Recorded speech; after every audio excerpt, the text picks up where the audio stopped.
Pregnancy 3 মাসে তিয়াশা ডিভোর্সের সিদ্ধান্ত নিল। বাচ্চা পেটে থাকা অবস্থায় ডিভোর্স, এ কথাটা যেন মাথায় আকাশ ভেঙে পড়ার মতো শোনালো তার পরিবারের কাছে। সবাই বোঝালো গর্ভবতী অবস্থায় তালাক সম্ভব নয়, আরেকবার শরৎকে সুযোগ দিতে। চাইলেই তো আর সংসার ভাঙা সম্ভব নয়। একটা সংসার তিলে তিলে সবকিছু সহ্য করে ঘুরতে হয়, দুজনকে সাধ্যমতো ত্যাগ করে মানিয়ে চলতে হয়। পরিবারের কথা মতো তিয়াশা আরো একবার শরতের সাথে খোলামেলাভাবে কথা বলার সিদ্ধান্ত নিল। বদ্ধঘর, চারদিকে শুনশান নীরবতা বিরাজ করছে। তিয়াশা বিকেলেই বাবার বাড়ি থেকে স্বামীর বাড়িতে এসেছে। স্বামীর বাড়ি সম্বোধন করা হলো কারণ শ্বশুর তার দ্বিতীয় স্ত্রী এবং কন্যাকে নিয়ে আলাদা থাকেন। ছেলের কোনো ধার ধারতে দেন না স্ত্রী, তাই তিনিও কখনো অভিভাবক হিসেবে ছেলের সাথে বা পিছিয়ে থাকার সুযোগ পান না। শরৎ বড় হয়েছে নানা নানি, জ্যাঠা জেঠি, চাচা চাচিদের কাছে। এক এক সময় এক একজন কাছে রেখেছেন। শরতের বয়স যখন 5 বছর, তখন তার মা মারা যায়। মৃত্যুটা অস্বাভাবিক ছিল না, সামান্য জ্বর হলো, জ্বরে কিছুদিন বিছানা সজ্জা, এত এত ডাক্তার দেখানো, ওষুধ খাওয়া, কিন্তু কিছুতেই কিছু হলো না। একদিন সন্ধ্যাবেলা বিদায় নিলেন তিনি। মা মরা ছেলে বলে আত্মীয় স্বজন মাথায় করে রাখত শরৎকে।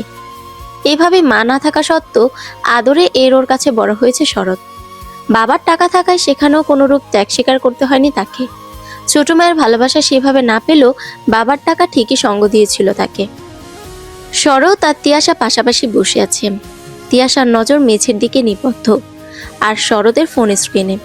তিয়াশাকে বেশ কিছুক্ষণ চুপ থাকতে দেখে ফোন স্ক্রিনে নজর নিবদ্ধ রেখে বলে উঠল, কিছু বলবে না কিভাবে চুপ করে বসে থাকবে?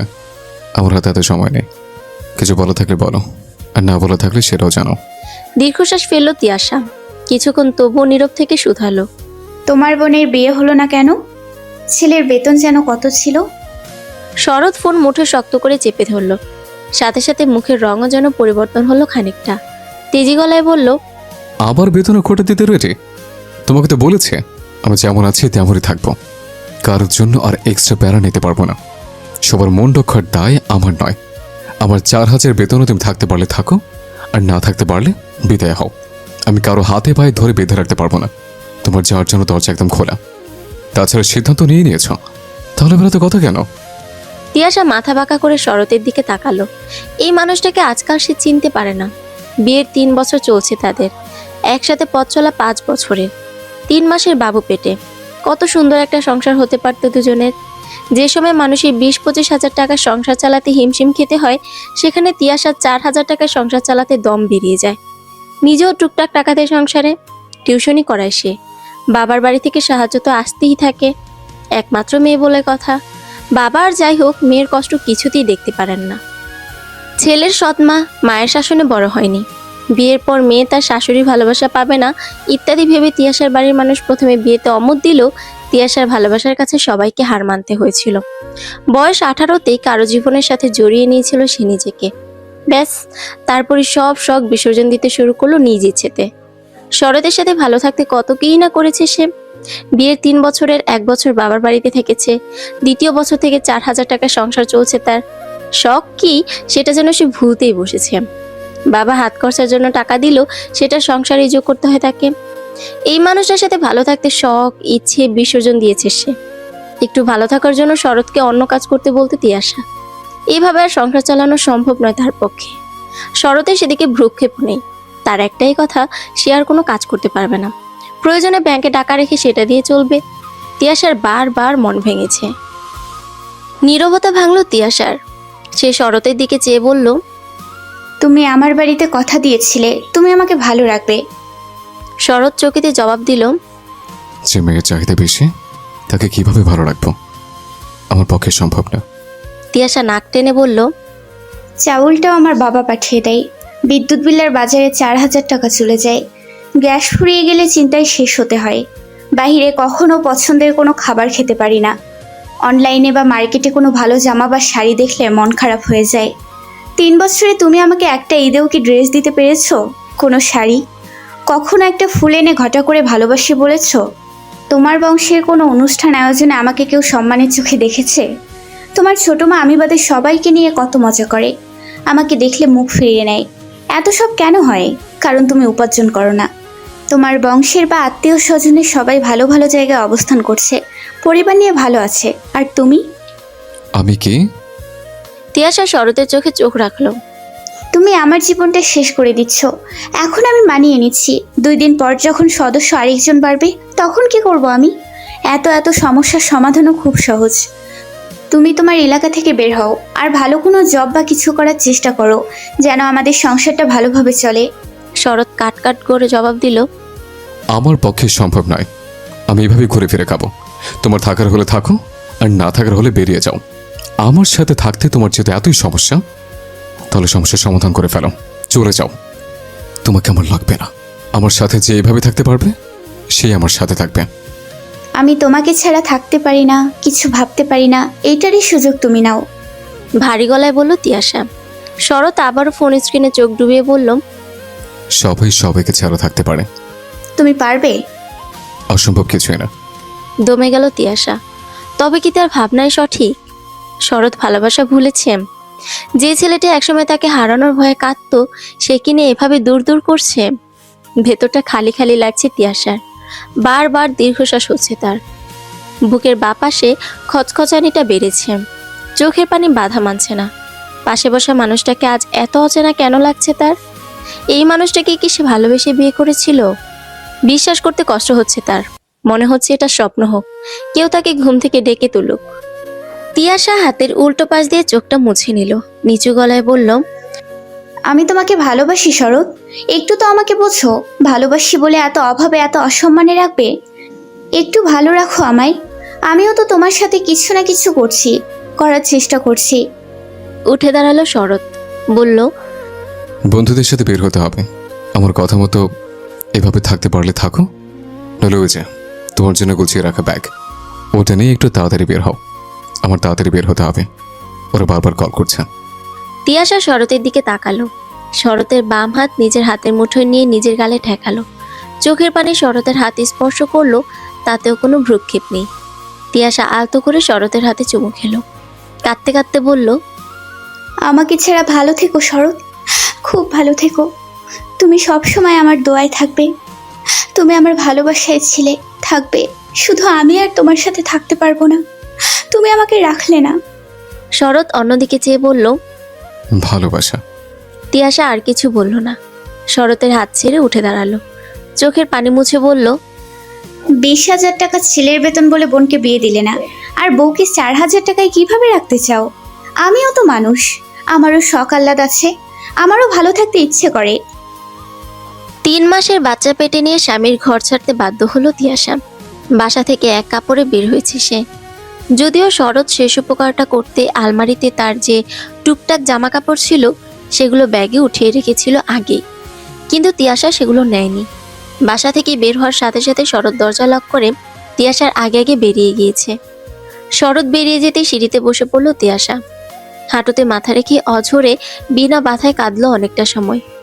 এই মানুষটার সাথে কাটানো সুন্দর সুন্দর মুহূর্ত মনে পড়তেই দম বন্ধ হয়ে আসা শুরু করলো। মন যেন মস্তিষ্ককে শুধালো। যাকে ছাড়া একটা দিন বাবার বাড়িতে থাকতে পারিস না, তাকে ছাড়া সারা জীবন পার করার সিদ্ধান্ত কিভাবে নিতে পারছিস? তাকে ছাড়া থাকতে পারবি? ব্যক্তিগত পুরুষের বুকে অন্য কারো মাথা সহ্য করতে পারবি? সে যদি অন্য কাউকে বিয়ে করে, এই বাড়িতে নিয়ে আসবে, তোর ঘর বিছানা বর সবই সেই মেয়ের হবে। কারণে অকারণে তোর বরকে কেউ স্পর্শ করবে, আষ্টে পিষ্টে জড়িয়ে রাখবে। তোর বর তোকে যেভাবে যত্ন করতো ওভাবে অন্য কাউকে যত্ন করবে। আর কখনো হঠাৎ দুজন একসাথে তোর সামনে পড়ে গেলে সহ্য করতে পারবি তুই? মরে যাবি না? আর ভাবতে পারছে না তিয়াশা। শরীরটা বড্ড খারাপ লাগছে। যে মানুষটা তাকে ভারী কাজ করতে দিত না, পিরিয়ডের ব্যথায় তার সাথে সেও কাঁদো কাঁদো হয়ে থাকতো, সে সময় রান্নাটা সে করতো, মুখে তুলে খাইয়ে দিত, একা কোথাও যেতে দিত না, বাসা থেকে বাইরে থাকলে মেসেজের উপর মেসেজ করতো, সে মানুষটা এত বদলে যেতে পারে কিভাবে? এত এত ভালোবাসার সাথে কি একটু ভালো রাখার দায়িত্ব সেই মানুষটা নিতে পারতো না? অন্তত দ্রব্যমূল্যের এই ঊর্ধ্বগতির বাজারে 1015 বা 20-এর জব খুঁজে নিত, এতেই তো সন্তুষ্ট হয়ে যেত তিয়াশা। অন্তত সংসার টানতে টানতে নিজেকে ক্লান্ত কম হতে হতো। রাতের অর্ধেকাংশ দুশ্চিন্তা করে কাটাতে হতো না, এটা ভেবে যে বাকি দিনগুলো কিভাবে কাটবে। তিয়াশা সিঁড়িতে ঘন্টাখানেক সময় ব্যয় করলো একা একা। জীবনের পাওয়া না পাওয়ার হিসেব কষে কয়েকটা জিনিস সে পেল। ভালোবাসা, অবহেলা, যত্ন, রাগ, অভাব, খারাপ ব্যবহার সবগুলো একসাথে। শুধুমাত্র মানুষটা থেকে দূরে থাকবে বলে তো আর সব দোষ দেওয়া যায় না, তাই না? সেই পুরুষ তাকে এত ভালোবাসা দিয়েছে, সে গোটা জীবনে অন্য কাউকে তার জায়গা সে দিতে পারবে কিনা জানে না। তিয়াশার মনে একটাই আফসোস, ইস, মানুষটা যদি তাকে ভালোবাসার সাথে একটু ভালো রাখতো, দিনাতিপাতের দুশ্চিন্তা থেকে একটু মুক্তি দিত, প্রয়োজনে পাশাপাশি শখের দিকে একটু নজর দিত, হয়তো সংসারটা বেঁচে যেত। এত কিছুর মাঝে নিজেকে থেকে থেকে লোভীও মনে হয় তার। সে কি আসলেই বেশি চেয়ে ফেলেছে? চাহিদা আসলেই বেড়েছে? পরক্ষণে ভাবে, এই সামান্য টাকায় আসলেই চলা সম্ভব? যেখানে একটা মেয়ের ভালো একটা জামা অথবা শাড়ির জন্যই 5,000 টাকা অনেক সময় যথেষ্ট নয়, সেখানে সে পুরো মাস কিভাবে চালাবে?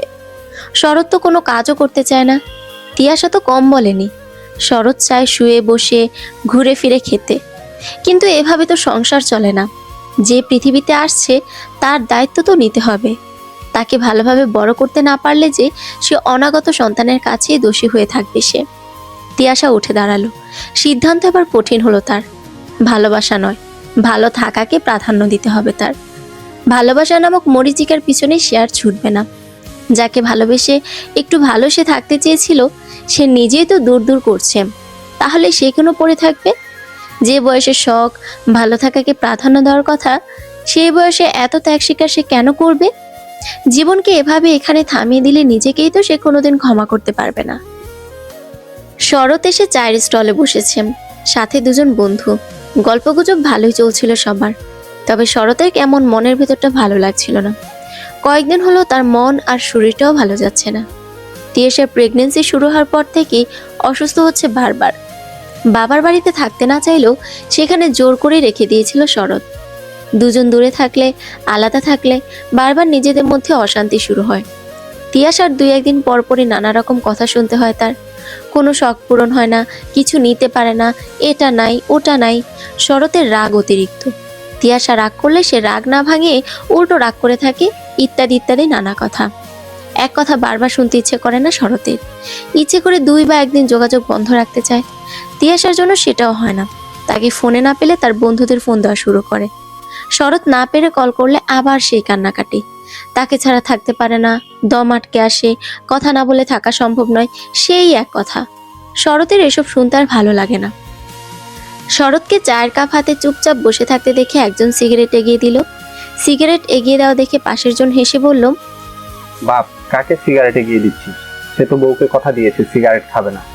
হেসে একে অপরের গায়ের ওপর পড়ল দুজন। শরৎ বলে উঠল, তিয়াশা আমাকে ছেড়ে থাকার সাহস দেখিয়েছে, আজ বোঝাপড়া করতে এসেছিল। একজন শুধালো, কিসের বোঝাপড়া? এই যে, আমি যদি এলাকা থেকে বের না হই, ভালো বেতনের জব না করি, তাকে সুখে টাকায় টাকায় ডুবিয়ে না রাখে, তাহলে সে আমার সাথে থাকবে না। মেয়েরা লোভী হয় ভাই, এরা টাকা ছাড়া কিছু চোখে দেখে না, স্বার্থপর জাতেরা। পাশের জন ধমকের স্বরে বলে উঠল, ধুর বেটা, ওর বউ এমন না। আমি কোনো সময় শরৎকে দেখিনি বউয়ের জন্য কোনো দামি জিনিস তো দূরের কথা, কোনো কিছু কিনে দিতে। বিয়ের 3-4 বছর হলো মনে হয়, কোনো ভালো জামাও দেয় নাই। 2 বছর ধরে দেখি মেয়েটা একই বোরকা পরে বের হয়।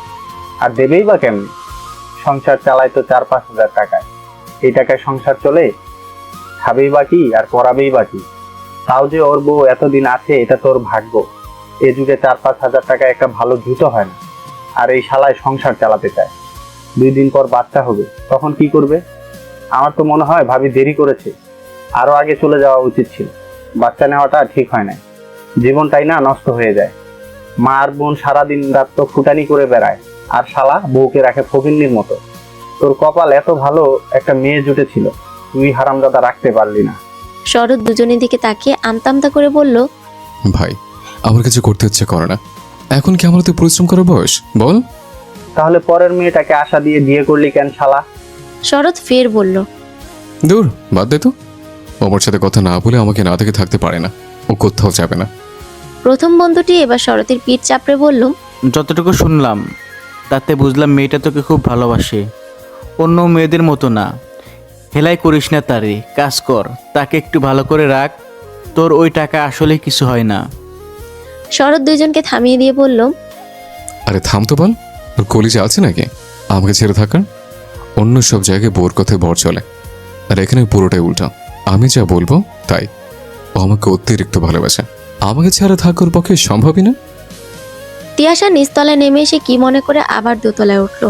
বাসার সামনে প্রায় লাগোয়া আরেকটা বাসা। ল্যান্ডিংয়ে দাঁড়িয়ে সেই বাসার ব্যালকনির দিকে তাকিয়ে কাউকে ডাকতেই একটা মহিলা বেরিয়ে এলেন।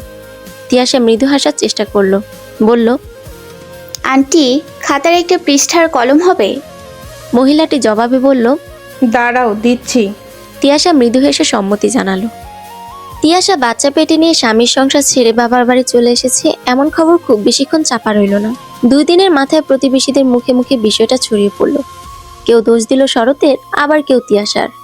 সবার সব কথা এক জায়গায় গিয়ে থামছে, আর সেটা হলো এই সময় কেউ সংসার ছেড়ে চলে আসে। কেউ কেউ তো মুখের উপর বলেই ফেললো, এই বংশের কোনো মেয়ের প্রথম বিয়ে টিকেছে যে তিয়াশা টিকবে? এই বাড়ি হোক আর বংশ হোক, সবগুলো মেয়েই তো প্রথম ঘর ছেড়েছে। একটা কপালেও আর বিয়ের স্বামী নিয়ে সংসার করার সৌভাগ্য হয়নি। তিয়াশাই বা বাঁচাবে কেন? 3-4 বছর টিকেছে, এই অনেক। আবার কেউ বলল, বাচ্চা পেটে না থাকলে তবু একটা ব্যবস্থা করা যেত। বউ চলে যাওয়া বা বউ মরে যাওয়া পুরুষের সাথে বিয়ে দিলে সংসার করতে পারতো, কিন্তু এই অবস্থায় আর বিয়ে কিভাবে হবে? বাচ্চা হয়ে গেলে আরেক ঝামেলা, মানুষ করবে কে? তিয়াশাই যদি মানুষ করতে চায় তাহলে টাকা পয়সা কে দিবে? বাপেরও যে ধন সম্পদ আছে তাও তো না।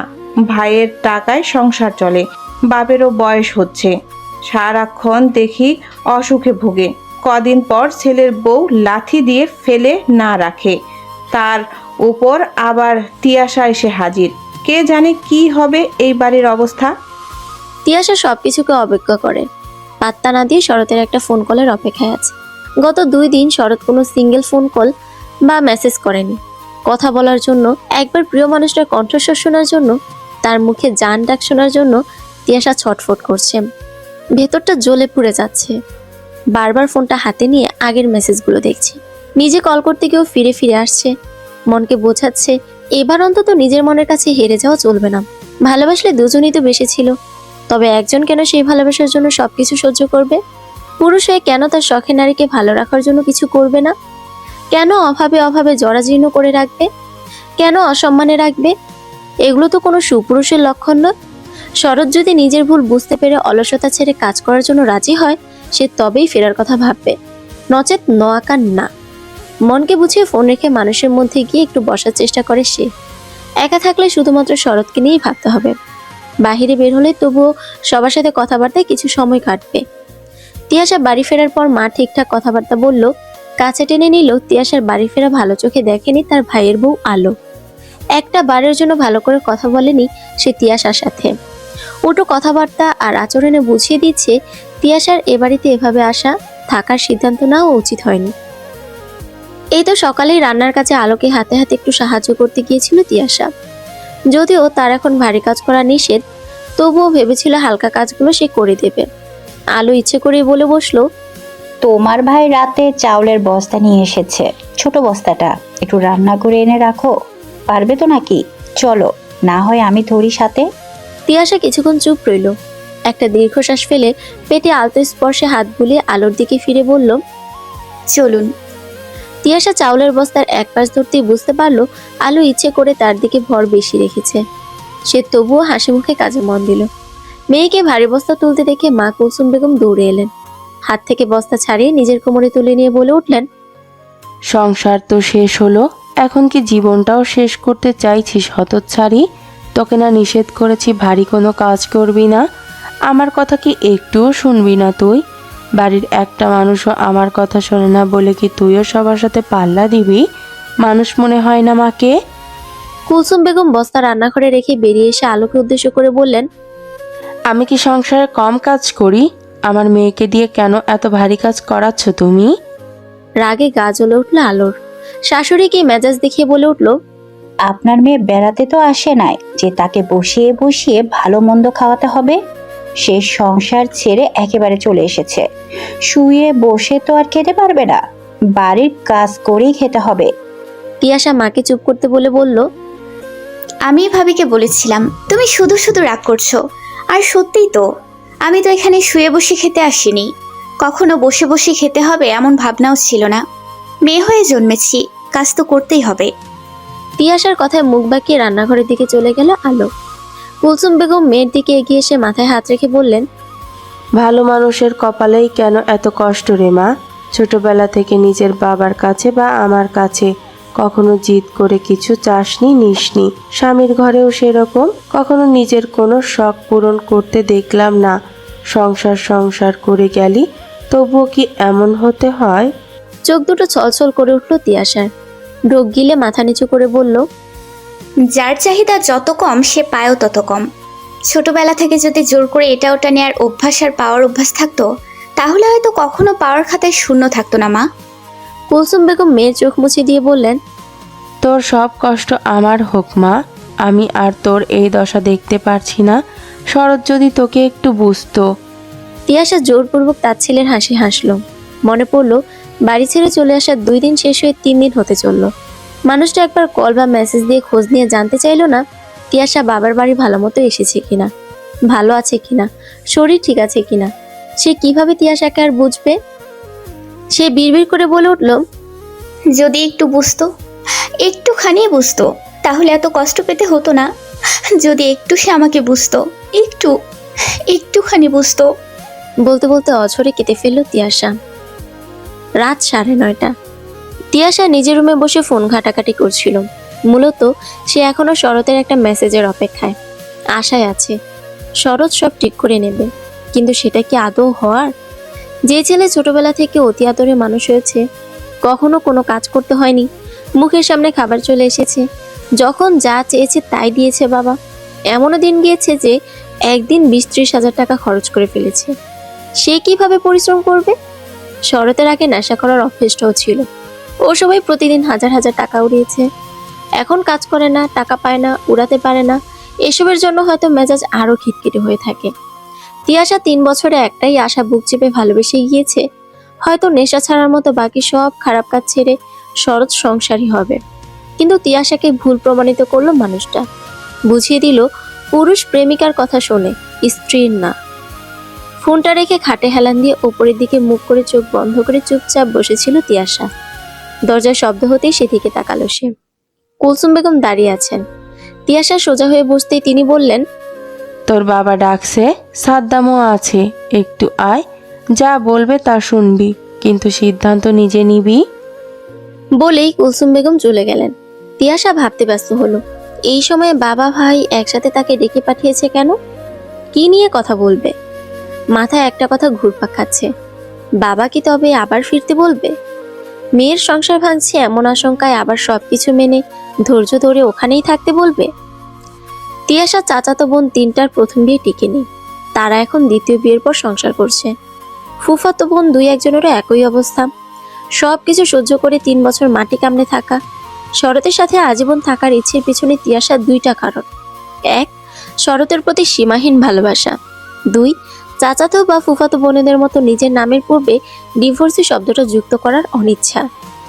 বাবা আর ভাই রাতে তিয়াশাকে ডাকার কিছুক্ষণের মধ্যেই সে তাদের সামনে এসে দাঁড়ালো। বাবা আক্কাস আলী মাত্রই একটা সিগারেট নিয়েছেন।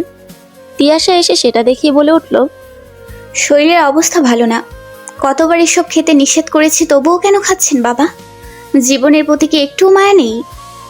আক্কাস আলী সিগারেট নিভিয়ে পাশে রাখলেন। হাত টান করে মেয়েকে ইশারায় নিজের কাছে ডেকে বসিয়ে বললেন, আর খাবো না, তুই ভাত খেয়েছিস? হ্যাঁ খেয়েছি। ওপর নিচ মাথা নাড়ল তিয়াশা। সাদ্দাম বলে উঠল, শরৎ কি আর কল দিয়েছিল? তিয়াশার মুখটায় অমাবস্যা রাতের মতো অন্ধকার নামলো যেন। মাথা নিচু করে বলল, না। আমি কল করেছিলাম, সে আসছে কিছুক্ষণের মধ্যে। তিয়াশা রুমে উপস্থিত সবার মুখের দিকে একবার করে চাইল, তারপর শুধালো, কেন? একটা জবের খোঁজ পেয়েছি বিদ্যুৎ অফিসে, বেতন প্রথম দিকে 13-14 হাজার হতে পারে। শরৎ যদি করতে রাজি হয় তাহলে আমি কথা বলবো, তোর কোনো আপত্তি আছে? তিয়াশা 2 পাশে মাথা ঝাঁকিয়ে বলল, না, আমার কোনো আপত্তি নেই। ও কিছু একটা তো করুক। শুধু এই 4,000 টাকা আমি থাকতে পারছি না ভাইয়া। আমার সারা দিন রাত চিন্তা করতে হয়, আগামীকাল কি করব, কিভাবে চলবো। এত এত দুশ্চিন্তায় আমার হয়তো হার্টের সমস্যা দেখা দিয়েছে। আমি আর এভাবে থাকতে পারছি না। ও যদি আমাকে ভালো রাখার দায়িত্ব না নেয়, তাহলে আমি আর ওর সাথে থাকবো না। আমি আর পারছি না। পারতে হবে না, আর থাকতেও হবে না। কাউকে হাত পা ধরে থেকে যেতে বলিনি আমি। শরতের গলার স্বর আর উক্ত কথাটি শুনে দরজার দিকে তাকালো সবাই। তিয়াশার মুখটা বড্ড অসহায় দেখালো। এই মানুষটা এখনো সেই একই কথা বলছে, একটু চিন্তা ভাবনার পরিবর্তন হয়নি। তার সাথে কেন এমন করছে শরৎ? আকাশ আলী শরৎকে বুঝিয়ে বসালেন। সাদ্দাম নতুন একটা জবের কথা জানালে শরৎ মুখের ওপর না জানিয়ে দিল। তার কথা এখন অন্তত সে কিছু করতে পারবে না। আগামী বছর থেকে ব্যবসা করার চিন্তা ভাবনা করছে। বন্ধুর সাথে ব্যবসা করতে চায় সে।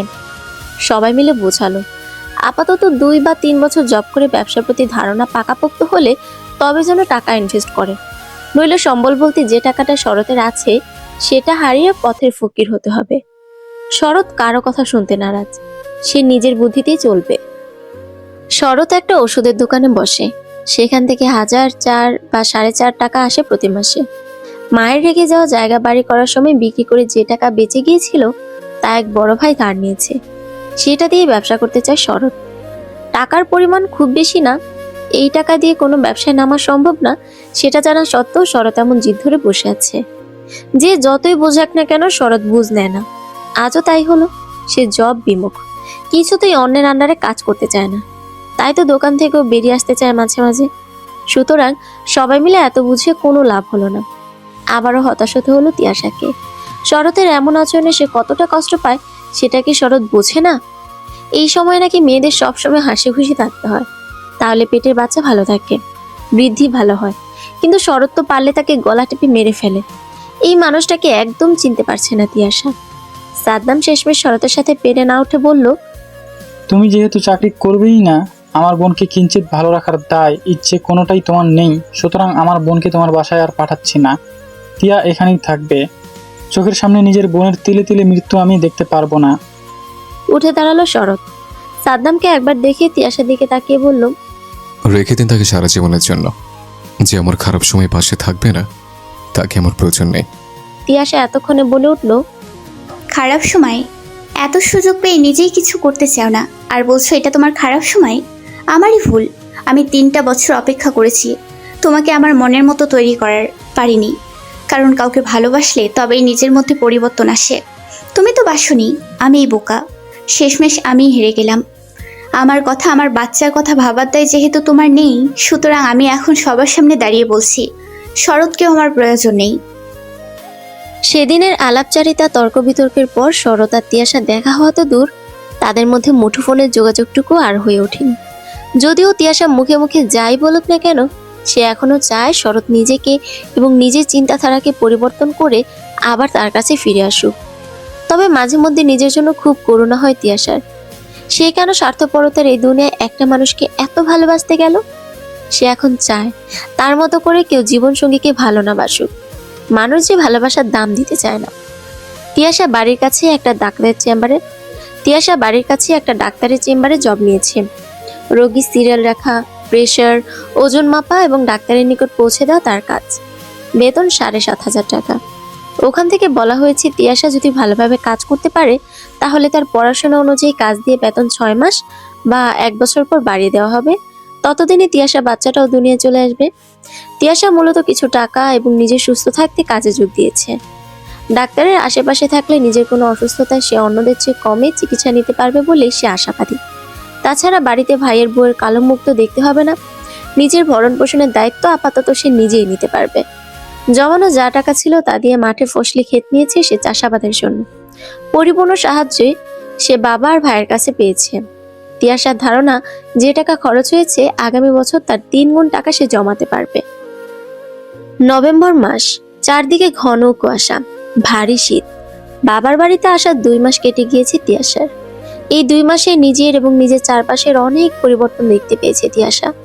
প্রচন্ড গরম থেকে প্রকৃতি যেমন দারুণ শীতল রূপ নিয়েছে, সেরকম চারপাশের মানুষের কথাও কমতে শুরু করেছে। তিয়াশা আজকাল একটু স্বস্তির নিঃশ্বাস নিতে পারে। তবে কাজ থেকে বাড়ি ফিরলেই আলোর বাজে ব্যবহার আর শরতের অভাব এখনো ঠিক আগের মতো অনুভব করতে হয় তিয়াশার। শরতের কথা মনে পড়লেই এখনো ভীষণ কান্না পায় তিয়াশার। পেটে হাত বুলিয়ে নিজে নিজে বলে ওঠে, তোর বাবা রাগ করেছে আমাদের ওপর। এতগুলো দিন হয়ে গেল একটা খোঁজ নিল না আমাদের। তুই আমার কোলে যখন আসবি তখন কিন্তু আমার অনেক অনেক অভিযোগ তোকে জানাবো আমি। তুই কিন্তু মায়ের পক্ষ নিয়ে বাবাকে খুব করে বকে দিবি। সংসার ছেড়ে চলে আসার 2 মাস পর শ্বশুরের কল রিসিভ করলো তিয়াশা। এর পূর্বে সব মিলিয়ে 3-4 দিন কল এসেছে তার ফোনে। বাবাকে আগে থেকে নিষেধ করে দিয়েছিল তার শ্বশুর কল করলে যেন রিসিভ না করে। তিয়াশা চেম্বারেই ছিল, ব্রেক টাইম চলছে। নিজের জন্য বরাদ্দকৃত ছোট জায়গাটায় গিয়ে বসেছিল। ফোন স্ক্রিনে গোটা অক্ষরে লেখা বাবা। দেখে এক মুহূর্তের জন্য নিজের বাবা ভেবে ভুল করে কল রিসিভ করেছে সে। কল রিসিভ হতে ওপাশ থেকে ভরাট বয়স্ক পুরুষালী গলায় তিয়াশার শ্বশুর বলে উঠল, কি হয়েছে তোমাদের? ফোন দিলে রিসিভ কেন করো না? তোমার বাবাকেও পাওয়া যায় না। তুমি নাকি বাবার বাড়িতে আসো রাগ করে। আমার ছেলেটা কি খায় না খায়, কেমন আছে সে খোঁজ খবর রাখো তুমি? তিয়াশা ঠান্ডা মেজাজের মানুষ। নিজের কোনো কথায় কেউ যদি কখনো কষ্ট পেয়ে যায়, সেই সংকোচে নিজের মধ্যে সব খারাপ লাগা চেপে রেখেছে সে। বলার বা প্রতিবাদ করার মতো অনেক সুযোগ পেলেও এ যাবৎ সব সহ্য করে নিয়েছে। আজ সে সেটা করতে পারল না। শরতের বাবার কথা যেন গায়ে সূচের মতো বিঁধল। তার ছেলের ভালো মন্দ, খাওয়া দাওয়া, ভালো রাখা, এসবের দায়িত্ব কি শুধু তিয়াশার? শরতের কোনো দায়িত্ব নেই? বা শ্বশুর হিসেবে ওনার কোনো দায়িত্ব ছিল না? তিয়াশা একটা দীর্ঘশ্বাস ফেলল, মৃদু ও ধারালো গলায় বলল, বাবা, আপনি যেমন আপনার সন্তানের চিন্তা করছেন, সেরকম আমিও আমার সন্তানের চিন্তা করে আপনার ছেলেকে ছেড়ে চলে এসেছি। আপনার ছেলের শূন্য পকেটে আমি আমার 3টা বছর কাটিয়েছি, আর সম্ভব হচ্ছিল না। আমি আমার হবু সন্তানকে অনিশ্চয়তার মধ্যে জন্ম দিতে চাই না। মানে কি বলতেছো তুমি? সংসার চলছে না মানে? আমাকে জানাওনি কেন? তিয়াশা তার ছেলের হাসি হাসলো, বলল, আপনি জানেন না বাবা? আপনাকে জানানো হয়নি বলছেন? আপনার ছেলে 4000 টাকায় সংসার চালায়, এটা আপনি জানেন না? মানুষ তো তোমরা দুজন। বাবা, আপনিও কখনো আপনার ছেলেকে সাহায্য করেননি, কোনো পথ বলে দেননি। আমাদেরই তো সংসার চলে না রে মা, তোমাদের কিভাবে সাহায্য করব? তাছাড়া তুমিও তো টিউশনি করাচ্ছিলে, দুজনে চলে যাচ্ছিল, সমস্যা কি হলো এখন? শব্দ করে হেসে উঠল তিয়াশা। বাবা, রিটায়ার্ডের পর আপনার বেতন আসে 22 থেকে 25,000। আপনারা 3 জন সদস্য, আপনাদেরই নাকি এই টাকায় সংসার চালাতে হিমশিম খেতে হয়। তাহলে আপনাদের থেকে আমরা শুধু একজন কম, সে একজনও কয়েকদিন পর হয়ে যাবে। ধরতে গেলে বাচ্চার খরচ আরো বেশি। তাহলে আমি আপনার বেতনের 6 ভাগের 1 ভাগ টাকায় কিভাবে চলবো? আপনার ছেলে কিছু করেই না ধরতে গেলে। একজন পুরুষ যদি একটা নারীকে ভালোবাসে, তাহলে তার প্রথম কাজ ভালোবাসার মানুষকে ভালো রাখা। আপনার ছেলে আমাকে ভালোবাসলে এই 3-3.5 বছর অন্তত আমার কথা ভেবে কঠোর পরিশ্রম করত, আমাকে ভালো রাখতো। কিন্তু সে তো নিজেকে ভালোবাসে। তাছাড়া আপনি আপনার মেয়েকে 20,000 বেতনের চাকরি করা ছেলের হাতে তুলে দেননি, আপনার মেয়ে এই টাকায় চলতে পারবে না বলে। আর আপনার ছেলে আরেকজনের মেয়েকে 4,000-এ ভালো রাখতে চাই কিভাবে? আমাকে একটু বলবেন? আপনি এইসব না দেখে ফোন করে আমাকে বলছেন ছেলের ভালো মন্দ দেখতে। দুঃখিত বাবা, আমি পারবো না। আপনি আপনার সন্তানের ভালো দেখুন, আর আমি আমার সন্তানের। তিয়াশা ফের বলে উঠল, আপনার ছেলে আমাকে কি দিতে পেরেছে বলুন তো বাবা? খাবার, জামা কাপড়েও সে আমাকে ভালো রাখতে পারেনি, সকালাত পূরণ করতে পারেনি, আবার একটা ভালো পরিবারও দিতে পারেনি। বিয়ের সময় তার ছোট মা আর বোনের কত ভালো ব্যবহার, আর বিয়ের পর একটা দিন আমাকে কাছে টেনে নিয়েছে। আমাকে দেখিয়ে দেখিয়ে অন্যের ছেলের বউদের ভালোবাসে, হাসাহাসি করে। আমি কি দোষ করেছি বলুন তো? আর আপনি সম্পর্ক ঠিক করতে আমাকে বারবার মাপ চাইতে বলেছেন। আসলে আমার কোন ভুলের জন্য আপনি বারবার মাপ চাইতে বলেছেন বলতে পারবেন? আপনি নিজে কখনো আমার ভুল দেখেছেন? আমি তবুও একটা ভালো পরিবার পেতে বারবার মাথা নত করেছি। আমি কিছু পাইনি বাবা, আমিও মানুষ, আমারও সহ্যের সীমা আছে। আমি নিজেকে আর কারো কাছে ছোট করতে পারবো না, না আপনার বউ মেয়ের কাছে, আর না আপনার ছেলের কাছে। আপনার ছেলেকে ভালোবেসে বিশ্বাস করে যে কষ্ট পেয়েছি, সেটা আমার কাছেই থাকুক। আমি আর পিছু ফিরে তাকাতে চাই না।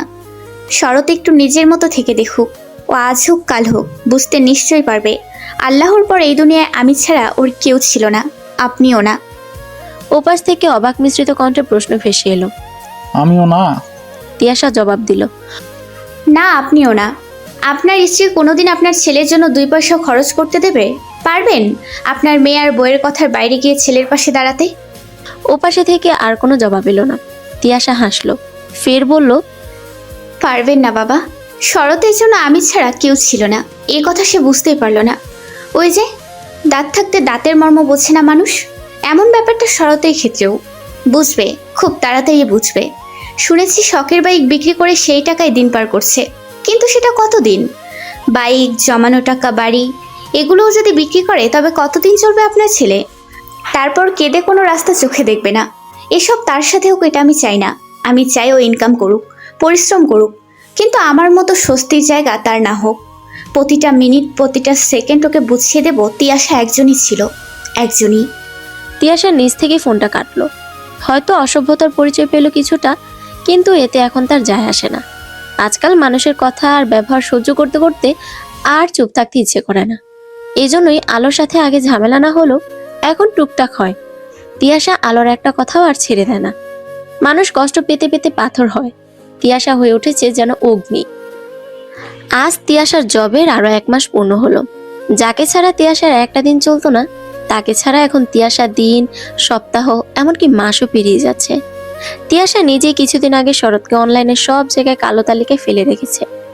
সব রকম যোগাযোগের মাধ্যমে দরজা আটকে দিয়েছে।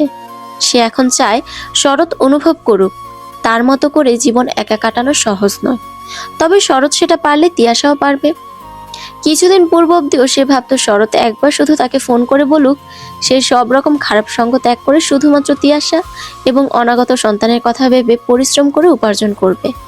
শরতের কল্পনা বা বাস্তব সবটা জুড়ে শুধু তিয়াশা আর অনাগত সন্তান। কিন্তু পরক্ষণেই ভেবেছে এমনও হতে পারে শরৎ ভুলিয়ে ভালিয়ে তাকে ফিরিয়ে নিল, কিন্তু আগের মতোই রয়ে গেল। তাহলে তখন তো আরো কষ্ট বেড়ে যাবে তিয়াশার। তিয়াশা এখন নিজ থেকেই দূরত্ব চায়। সে চায় শরৎ আগে নিজের পরিবর্তন ঘটাক আর তারপর নিজের ক্যারিয়ার গড়ে তুলুক। সংসারের চাপ থেকে না হয় তিয়াশা তাকে মুক্তি দিল, শরৎ প্রতিষ্ঠিত হোক। সে প্রিয় মানুষটার শাস্তি নয়, সর্বোচ্চ সফলতা দেখতে চায়। তাদের পুনরায় মিলন হোক অথবা না হোক, শরৎ জীবনে সফল হোক। এই মানুষটার ক্ষতি সে কখনোই চাইবে না। তিয়াশাকে অনেকক্ষণ আগে ডাকা হয়েছে। সে অনুমতি নিয়ে একটা কক্ষের দরজা ঠেলে ভেতরে প্রবেশ করলো। ভেতরে শাটর দিয়ে একজন পুরুষ বসে আছেন। তিয়াশাকে ভেতরে আসতে দেখে মৃদু হেসে বলল, এসো এসো, বসো এখানে। শরীর কেমন তোমার? তিয়াশা গিয়ে সামনের চেয়ারটায় বসলো। মৃদু হেসে বলল, জি স্যার, আলহামদুলিল্লাহ সুস্থ আছি। লোকটা টেবিলের ড্রয়ার থেকে 10,000 টাকা বের করে তিয়াশার দিকে এগিয়ে দিয়ে বলল, এটা তোমার পারিশ্রমিক এবং আমার পক্ষ থেকে সামান্য উপহার। আগামী মাস থেকে তোমার বেতন 8 করা হলো। এবার যে বাড়তি টাকা পেলে সেটা দিয়ে ফল কিনে খাবে। তিয়াশা হেসে টাকাগুলো নিল। সামনে বসা মানুষের প্রতি কৃতজ্ঞতার চোখ দুটো ছলছল করে উঠল। নিজের ফল কেনা পরের কথা তিয়াশা সিদ্ধান্ত নিল এবার বাবাকে পাঞ্জাবি এবং মাকে শাড়ি উপহার দেবে। বাড়ি ফেরার সময় কিনে নিয়ে যাবে, বাকি টাকা জমিয়ে রাখবে। সামনে বিপদ হতেই পারে, আর তখন টাকা প্রয়োজন হলে কোথায় হাত পাতবে সে? ভাইয়ের কাছে? ভাবি যে ইহজন্মেও টাকা খরচ করতে দেবে না। এত ভালো ভাগ্য যে তিয়াশার না। তিয়াশা মনে মনে ভাবলো, বাবা মা উপহার পেয়ে নিশ্চয়ই খুব খুশি হবে। কখনো তো তিয়াশা বাবা মাকে কিছু দিতে পারেনি। প্রথম নতুন কিছু উপলব্ধি করতে চলেছে সে। মা বাবার হাসি মুখ কল্পনা করতেই ভেতরটা শীতল হয়ে এলো তার। মা বাবার জন্য নতুন পাঞ্জাবি শাড়ি কিনে অনেকক্ষণ আগেই বাড়ির উদ্দেশ্যে রওনা দিয়েছে তিয়াশা। ইচ্ছে বাবা মাকে আজ নিজের টাকায় কেনা শাড়ি আর পাঞ্জাবি পরাবে। সুন্দর করে কয়েকটা ছবি তুলে নিজের কাছে রেখে দেবে। পরবর্তীতে অনেক দামি কিছু দিলেও আজকের মতো অনুভূতি সৃষ্টি তো হবে না, তাই আজকেরটা ক্যামেরা বন্দি করে রাখতে চায় সে। সকালে চেম্বারে যাওয়ার সময় ভাবির সাথে টুকটাক কথা কাটাকাটি হয়েছিল আলোর, তাই সম্পর্কটা মোটামুটি ঠিক করতে কম দামের মধ্যে আলোর জন্য সুতির 3 পিস নিয়ে এসেছে সে। যে বাড়িতে থাকতে হবে হচ্ছে সেখানে এমন প্রতিনিয়ত অশান্তি তার একদমই ভালো লাগে না। আলোর বিষয়টা এমন হয়েছে যে সে তিয়াশাকে একদম সহ্যই করতে পারে না। হয়তো তিয়াশা আজ বাড়ি ছাড়লে কালই সে বাড়িতে মিলাদ দেবে। অন্যদিকে তিয়াশার বাবা আকাশ আলীর কয়েকদিন হলো প্রচন্ড জ্বর। শরীর ব্যথায় বিছানা ছেড়ে উঠতেও পারে না। মেয়ে আর ছেলের বউয়ের উঁচু গলা শুনতে শুনতে তিনি ক্লান্ত। যদিও তিয়াশা চেষ্টা করে নিজের রাগ নিয়ন্ত্রণে রাখার, কারণ তাকে এসবে মানায় না। এভাবে ঝগড়া করে জোর জবরদস্তি করে তো আর একটা বাড়িতে থাকা যায় না, সম্ভবও না। বাড়ির সামনে আসতেই বাড়ির ভেতর থেকে মায়ের কান্নাকাটির আওয়াজ পেল। এই সময় মায়ের এমন গলার আওয়াজ পেয়ে কিছু মুহূর্তের জন্য থেমে গেল তিয়াশা। তবে কি আলো আবার অশান্তি শুরু করলো? এ বাড়িতে এখন শুধু তিয়াশাকে কেন্দ্র করে অশান্তি হয়। তিয়াশার এসব আর ভালো লাগে না, দম বন্ধ হয়ে আসে। সময় সময় ভাবে সব ছেড়ে ছুড়ে অচেনা কোনো জায়গায় চলে যাবে, যেখানে কেউ তাকে সেভাবে চিনবে না, অতীত নিয়ে খোঁচাবে না, তাকে অসহ্যকর মনে হবে না। একটু শান্তি চাই তিয়াশা। কবে মিলবে কে জানে। সুখ শান্তি যে আজকাল ডুমুরের ফুল মনে হয় তিয়াশার কাছে। শুধুমাত্র পেটের বাচ্চাটার জন্য কত কিছু সহ্য করতে হচ্ছে তাকে। হাতে বাবা মা ভাবির জন্য উপহার নিয়ে বাড়ির ভেতরে প্রবেশ করলো তিয়াশা। দূরে মায়ের রুমের দিকে কয়েকজন মহিলাকে দেখতে পেল সে। আজ বাড়ির পরিবেশ বেশি খারাপ হয়েছিল নাকি যে পাড়া থেকে মানুষ চলে এসেছে? কি নিয়ে ঝগড়া হলো আজ? প্রশ্ন জাগলো তিয়াশার মনে। মায়ের রুমের দিকে এগিয়ে গেল সে। দরজার সামনেই আলো দাঁড়িয়ে আছে। তিয়াশাকে দেখা মাত্র হাতের উল্টো পাশে চোখ মুছে বলে উঠল, এই যে রাক্ষসী চলে এসেছে। যবে থেকে এই বাড়িতে এসেছে তবে থেকেই বাড়ির শান্তি বিদায় নিয়েছে। আর আজ তো আমার শ্বশুরই বিদায় নিল। এই মেয়েটা সারা বাড়ির মানুষকে চিন্তায় ফেলে নিজে উঠছে। এদিকে ওনার বাবা মরেছে আর উনি শপিং করে রাগ করে বাসায় ফিরছেন। আলোর কথায় পায়ের নিচে থেকে যেন জমিনের মাটি সরে গেল মুহূর্তের মধ্যে। হাতের শপিং ব্যাগগুলো ধপ করে মেঝেতে পড়ে গেল। মুখে অবাক, ভয় আর কষ্ট মিশ্রিত চাহনি। আলোর দিকে অস্বাভাবিকভাবে চেয়ে বলে উঠল, বাবা বাবা বাবা মারা গেছে মানে? পাশে থেকে একজন বলে উঠল, তোর বাপের জ্বর আর শরীর খারাপ বেড়েছিল। সন্ধ্যার আগে হাসপাতালে নেওয়া হলে ডাক্তার জানায় ডেঙ্গু হয়েছে। চিকিৎসা শুরুর আগেই গেল বেচারা। পুরো শরীর যেন কেঁপে উঠল তিয়াশার। শরীরের ভার সহ্য করতে না পেরে পিছিয়ে গেল 2 কদম। কেঁদে উঠে বলল, তোমরা জানাওনি কেন আমাকে? আমার বাবা কই? আলো বলে উঠল, আপনাকে জানানোর চেষ্টা করা হয়নি। আপনার তো ফোন বন্ধ করে চাকরি করতে হয়। তিয়াশার খেয়াল হলো ফোনটা তখন হাত থেকে আচমকা পড়ে বন্ধ হয়ে গিয়েছিল। এরপর আর অন করতে পারেনি সে। এই সময় এসব নিয়ে আলোর সাথে কথা বলতে ইচ্ছে করছে না তার। ছুটে গেল সে মায়ের কাছে। মাকে জড়িয়ে ধরে চিৎকার করে ইচ্ছে মতো কাঁদল সে। এই অসময়ে বাবার হাতটা যে খুব করে মাথার উপর থাকতে হতো। বাবার দেওয়া সাহস প্রয়োজন হতো। বাবা কেন মেয়েকে এই পরিস্থিতিতে ফেলে পালিয়ে গেল? বিভিন্ন কথা বলে বিলাপ করে কাঁদতে থাকলো তিয়াশা। কিছুক্ষণের মধ্যে বাড়ি ভর্তি হয়ে গেল মানুষ দিয়ে। প্রতিবেশী সহ কাছে পিঠের আত্মীয় স্বজন এসে উপস্থিত হয়েছে। হাসপাতাল থেকে আক্কাস আলীর মৃতদেহ আনা হলো। বাবাকে আনা হয়েছে শুনে সব ছেড়ে ছুড়ে বাবাকে গাড়ি থেকে নামিয়ে রাখা বাড়ির সামনের ঘরে দৌড়ে গেল তিয়াশা। অঝরে কাঁদতে থাকলো সে। তিয়াশা জোরে চিৎকার করে বলে উঠল, বাবা, এমন পরিস্থিতিতে আপনি আমাকে ফেলে আগে আগে কেন চলে গেলেন বাবা? এখন যে আপনাকে আমার বড্ড প্রয়োজন ছিল। আপনার ভরসার হাতটা আমার মাথার উপর থাকতে হতো। এখন তো এই সমাজ আর সমাজের মানুষ আমাকে চিল শকুনের মতো খুবলে খুবলে খাবে বাবা। আমি তো একটু ভালোভাবে বাঁচতে যাচ্ছিলাম, সেটা যে এখন আরো কয়েক গুণ কঠিন হয়ে গেল। বাবা, আপনি কেন চলে গেলেন? আল্লাহকে বলতে পারলেন না? আপনার মেয়েটা বড্ড একা আর অসহায়। আপনার মেয়ে যে আপনাকে খুব করে প্রয়োজন ছিল বাবা। পাশে থাকা মহিলাগুলো তিয়াশাকে টেনে দূরে নিয়ে এলো। তাকে বোঝালো এই সময় নিজেরা তো ভেঙে পড়লে চলবে না। মাকে তো তাকেই সামলাতে হবে। তার মাঝে জীবনের সবচেয়ে বড় সম্পদ হারালো। একটা নারীর জীবনে স্বামীর চেয়ে আপন যে আর কেউ হয় না। কুলসুম বেগম আজ সেই সবচেয়ে আপন মানুষটাকে খোয়ালো। কুলসুম বেগম বাড়ির এক কোণে বসে ফুফিয়ে ফুফিয়ে কাঁদছে। পাশেই বাবার খাটিয়ার দিকে এক পলকে চেয়ে আছে তিয়াশা। মায়ের মাথাটা তার কাঁধে রাখা। আজ মায়ের ভারটাও সহ্য করতে পারছে না তিয়াশা। বাবার খাটিয়ার দিকে চেয়ে শব্দহীনভাবে অঝরে কেঁদেই চলছে। রাত অনেক হতে চলল। সাদ্দাম সহ বড়রা সিদ্ধান্ত নিয়েছে রাত 11:30টার মধ্যে কবরস্থ করার।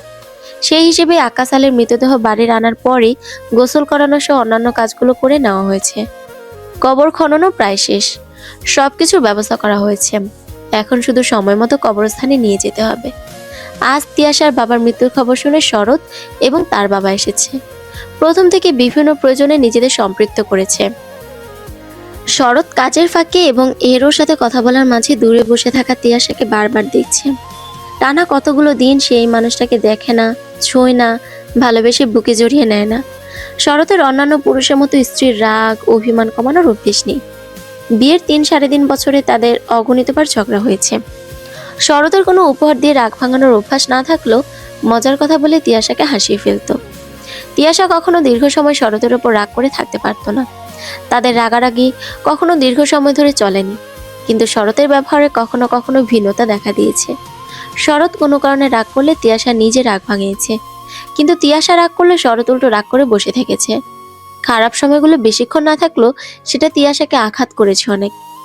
এই খারাপ গুণ ছাড়া আর জীবনকে সিরিয়াসলি না নেওয়া ছাড়া শরৎ তিয়াশার জন্য আস্ত একটা ভালোবাসা। নিজের সব রকম খারাপ সময় শরৎকে সে পাশে পেয়েছে। কোনো কিছু করতে চাইলে শরতের দিকে থেকে কোনো বাধা আসেনি।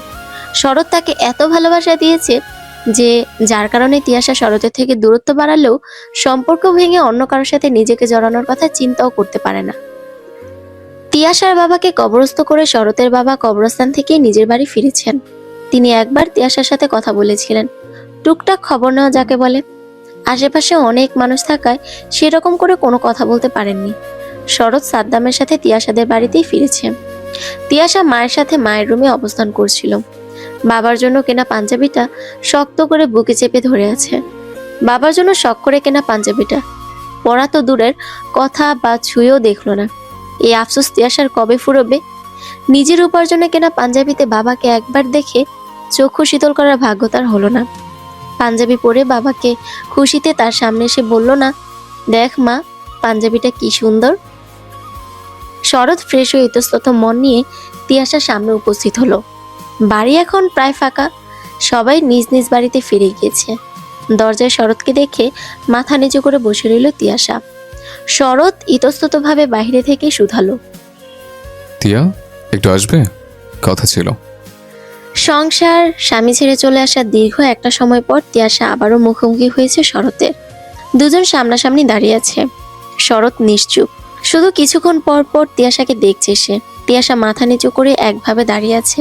শরৎ কথা বলার জন্য ডেকেছে বলে সে এসেছে। তার যেন কিছুই বলার নেই, তাই সে অপেক্ষায় আছে শরৎ কখন কিছু বলবে। অতঃপর নীরবতা ভাঙল। শরৎ শান্ত স্বরে বলল, অভিমান কমেনি? তিয়াশা মাথা তুলে চাইল, আহত দৃষ্টিতে চেয়ে বলল, অভিমান? কিসের অভিমান? কে ভাঙালো অভিমান? শরৎ কিছুটা এগিয়ে এলো তিয়াশার দিকে, বিবশ মুখে বলল, তোমার এবার বাড়ি ফেরা উচিত। অনেক একে অপরকে ছেড়ে থাকা হলো, এখন অন্তত সবকিছুর সমাপ্তি ঘটানো উচিত। সমাপ্তি ঘটে গেছে শরৎ, আর কিছু বাকি নেই।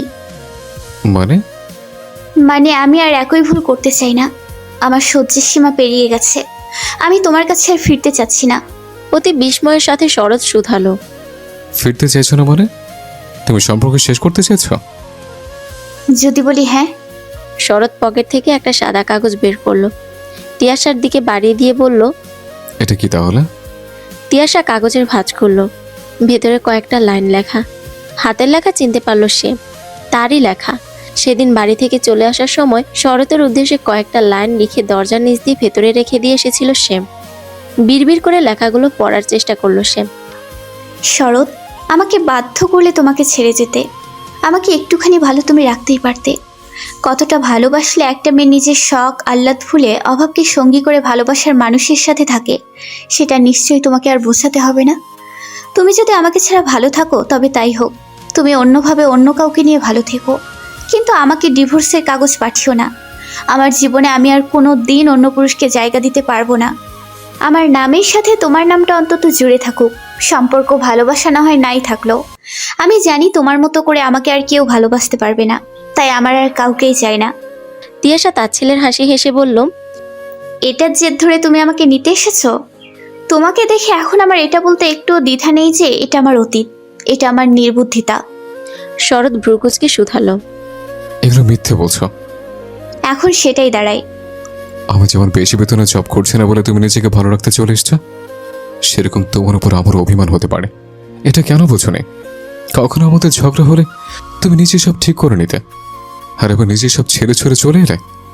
তুমি ভালো করেই জানো আমি রাগ ভাঙাতে পারি না। এতদিন তো এভাবেই মানিয়ে নিয়ে চলেছ, এখন কেন এমন করছো? এই সবগুলো আমার কেমন কেটেছে জানো তুমি? আমার ভেতরে এমন ইগো তৈরি হয়েছে যে আমি তোমাকে ছেড়ে মরে যাচ্ছি, কিন্তু আমার ইগো তোমার কাছে টানতে দিচ্ছে না। আমি নিয়ম করে প্রতিদিন রাস্তায় দাঁড়িয়ে থাকি তোমায় দেখার জন্য, অথচ কাছে এসে অধিকার দেখিয়ে বলতে পারি না। অনেক হয়েছে, এবার বাড়ি ফিরে চলো। তোমাকে ছাড়া আমার চলছে না। তুমি আমার আগের মতো আমাকে ভালোবাসো, আমি প্রমিস করছি তোমাকে এবার থেকে ভালো রাখার দায়িত্ব নেব। শরতের গলা যেন এবার ভেঙে এলো। মাথা নিচু করে ফের বলল, তিয়া, তুমি তো বলতে তুমি ছাড়া আমাকে আর কেউ ভালোবাসতে পারবে না, ভালো রাখতে পারবে না। তুমি ছাড়া আমার কেউ নেই, তাহলে তুমি কেন আমাকে একা করে দিতে চাইছ? তুমি প্লিজ আমার সাথে চলো। আমি জানি আমি ভুল করেছি, শেষবার মতো আমাকে মাফ করে দাও প্লিজ। বিশ্বাস করো আমি ভালো জব করব। তিয়াশা চোখ গাল মুছে নরম গলায় বলল, তুমি যদি আমাকে ফিরিয়ে নেওয়ার কথা ভাবতে, আমাকে ভালোবাসতে, তাহলে আজ এসে বলতে না যে তুমি জব করবে। আমি চলে আসার পর বেশ কিছু সময় চলে গিয়েছে। এতদিনেই নিজের কোনো ব্যবস্থা নিজে করে নিতে, শখের বাইক বিক্রি করতে হতো না। শরৎ আমতা আমতা করে বলল, ওটা তো আমি তোমার উপর রাগ করে বিক্রি করে দিয়েছে। আমার সত্যি অনেক ভুল হয়ে গেছে দিয়া। তিয়াশা হাসলো, পরক্ষণে করুণ দৃষ্টিতে চেয়ে বলল, আমার উপর রাগ করে বাইকটাই বিক্রি করে দিলে, অথচ আমাদের বাবু হলে তাকে সামনে বসে আমাদের কত কত জায়গায় বেড়ানোর প্ল্যান ছিল। আর সবচেয়ে বড় কথা, আমি তোমার কুড়েমি আর অতিরিক্ত রাগের কারণেই তোমাকে ছেড়ে এসেছি। তোমার যখন রাগ হয় তখন আমি তোমাকে চিনতে পারি না শরৎ। তোমার সামনে গলার আওয়াজ বের হতে চায় না আমার। আমি তোমাকে ভীষণ ভয় পাই। এখন রাগে তোমাকে ছেড়ে আসার সময় আমাকে আটকানোর প্রয়োজন মনে করনি। বাইকটা বিক্রি করেছো, আর পরবর্তীতে বাড়ি আর টাকা শেষ করবে না তার কি গ্যারান্টি আছে?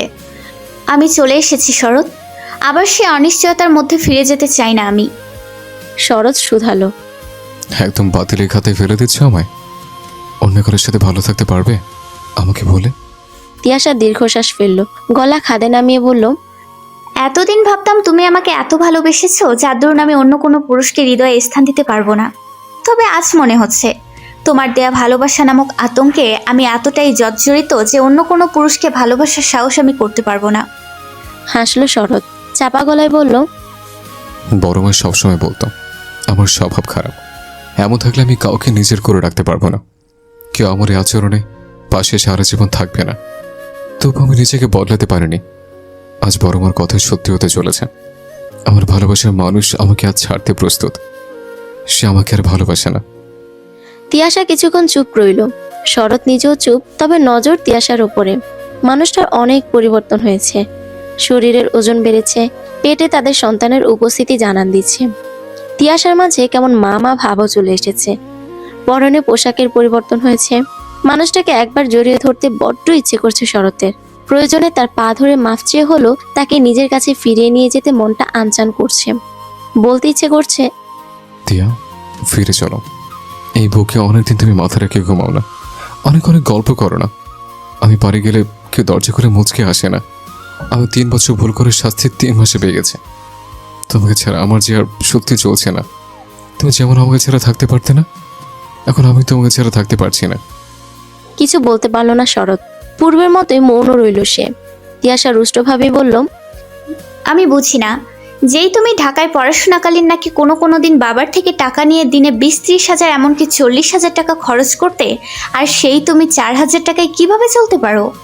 শরতের দিক থেকে জবাব এলো, তুমি তো আমার পরিবর্তন চেয়েছিলে। এই পরিবর্তন অন্তত তোমার না হতো তাহলে টাকা খরচ করার জন্য হলেও অনেক অনেক টাকা উপার্জন করার ইচ্ছে শক্তি তোমার মাঝে আসতো, আর আমিও একটু ভালো থাকতাম। তিয়াশা ক্লান্ত কণ্ঠে ফের বলল, তোমার বাবার যখন জব ছিল, মাসে মোটা অঙ্কের টাকা আসতো, তখন তুমি পড়াশোনা করতে আর ইচ্ছে মতো ওড়াতে। এখন তোমার বাবা রিটায়ার্ড পারসন, তুমি নিজেও বিয়ে করেছো, তোমার কাঁধে সংসারের দায়িত্ব ছিল। 3টা বছর পেরিয়েছিল ভালোবাসা প্রমাণ করার, সেটা তুমি পারোনি। তুমি আমাকে 2-3 মাস আগেও ভুলিয়ে ভালিয়ে তোমার কাছে নিয়ে যেতে পারতে, বলতে পারতে তুমি এখন থেকে চেষ্টা করবে, তুমি সেটা করোনি। এই সময়টাতে তিয়াশা নামের মেয়েটার অনেক পরিবর্তন হয়েছে। সে এখন ভালোবাসা নাই, ভালো থাকতে চায়। মেয়েটা বড্ড স্বার্থপর হয়েছে। সে এখন নিজের অনাগত সন্তান আর ক্যারিয়ার নিয়ে ভাবছে। তার এখন অনেক টাকার প্রয়োজন, ঠিক তত টাকা যত টাকা হলে নারী হয়েও কারো উপর নির্ভর করতে হবে না। যখন যে খাবার দেখবো সেটা 1-2তে নিজের খাবার করে সামনে আনতে পারবো। যখন যে পোশাক পছন্দ হবে 1 নিমিষে সেটা গায়ে তুলতে পারবো। আমার মনে হয় তুমি সেটা আমাকে দিতে পারবে না। আমি নিজেই নিজের দায়িত্ব নিয়েছি, নিজেকে ভালো রাখবো, তোমাকে ছাড়া ভালো থাকবো। তিয়াশা সেই নরম মনটা আর নেই। সে বুঝে গেছে যে পুরুষ তাকে ছাড়া 2-3 মাসের বেশি থাকতে পেরেছে, সেই পুরুষ তাকে ছাড়া সারা জীবন থাকতে পারবে। তাছাড়া তুমি আমাকে কোনোদিন একটা মুহূর্তের জন্য বোঝাওনি যে তুমি আমাকে ছাড়া থাকতে পারবে না। আমি সব সময় বলেছি, বুঝিয়েছি, তুমি কানে তোলোনি। এখন আমি সত্যিই তোমাকে ছাড়া ভালো আছি। আমার দুশ্চিন্তায় দিনরাত পার করতে হয় না। শরৎ বিস্মিত চোখে তিয়াশার দিকে তাকালো। এই কয়েকদিনে একটা মানুষ ভালোবাসা ভুলে দুনিয়া এত বেশি চিনে গেল। যার কথা না ভেবে এক মুহূর্ত চলতো না, তাকে বাতিলের খাতায় ছুঁড়ে ফেলে নিজেকে নিয়ে এত বিভোর হলো। সে বিস্ময়ের সাথেই শুধালো, তবে কি তুমি এখন ডিভোর্স চাইছো? তিয়াশা সাথে সাথে জবাব দিল, আমি আসলে আমাকে আর আমার সন্তানের ভালো থাকা ছাড়া কিছুই চাইছি না। আমি চাই না আমার মতো আমার সন্তান, সে ছেলে হোক বা মেয়ে হোক, সে আমার মতো অভাব বুঝুক, অভাবে বড় হোক। আমি চাই তার সব সকালাত পূরণ করতে। সেটা তোমার সাথে থাকাকালীন হয়তো সম্ভব না। আমি তোমার মাঝে আমাদের ভালো রাখার সেই জিদটা দেখিনি, দেখছিও না। আমি আবার একই সমুদ্রে ডুবে মরতে চাই না। আমি আবার বাচ্চার মতো বাঁচতে চাই। শরৎ ধীরস্থির কণ্ঠে বলল। টিয়া, ভেবে দেখো, তোমার বাবা এখন আর বেঁচে নেই।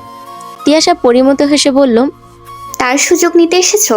কি ভেবেছিলে বাবা মারা গেছে, মাথার উপরে ছাদটা সরে গেছে, আর এখন তুমি বললেই তোমার সাথে আবার সেই দমবন্ধকর পরিবেশে ফিরে যাব? সরি শরৎ, আমি চাই তুমি নিজে পরিবর্তন করো। তুমিও বোঝো, কাউকে ভালোবাসলে তাকে ভালো রাখার দায়িত্ব আগে নিতে হয়। আমার তো এখন ইচ্ছে করে জনে জনে বলতে যে বেকার ছেলের সাথে কেউ মেয়ে বিয়ে দিবেন না। সব মেয়েকে বলতে ইচ্ছে করে যে প্রেমিক তোমাকে ভালো রাখার দায়িত্ব নিতে না জানা অবধি তাকে বিয়ে করো না। অলস ছেলের থেকে 100 হাত দূরে থাকবে, এরা তোমার জীবন শেষ করে দেবে। তুমি তোমার জন্য এবার বাঁচতে শেখো শরৎ। আমি যেমন শিখেছি। আমি তোমাকে ভালোবাসি, অনেক ভালোবাসি। এটা যেমন সত্যি, সেরকম এটাও সত্যি আমি ভালো থাকতে চাই। আমি আমাকেও ভালোবাসি। যদি আমাদের দুজনে একসাথে থাকা লেখা থাকে তবে হয়তো কখনো আবার এক হব। তবে এখন আর আমি ফিরবো না আমি। শরৎ আর কিছু বলার সাহস পেল না। গোটা কয়েকদিনের মধ্যে এত পরিবর্তন হওয়া তিয়াশার দিকে নীরব চোখে শুধু চেয়ে রইল। তিয়াশার বাবা মারা যাওয়ার পর মাকে সামলাতে, সংসারটা সামলাতে কয়েকদিন ছুটি নিয়েছে কাজ থেকে। নিজের জায়গায় বসিয়ে দিয়েছে অন্য কাউকে। মা একদম নিশ্চুপ, শান্ত নদীর মতো থাকছে সব সময়। এক পলকে আকাশালের চেয়ারের দিকে চেয়ে থাকে, আর কিছুক্ষণ পর পর কেঁদে ওঠে। তিয়াশার নিজেরও শরীরটা ভালো যাচ্ছে না।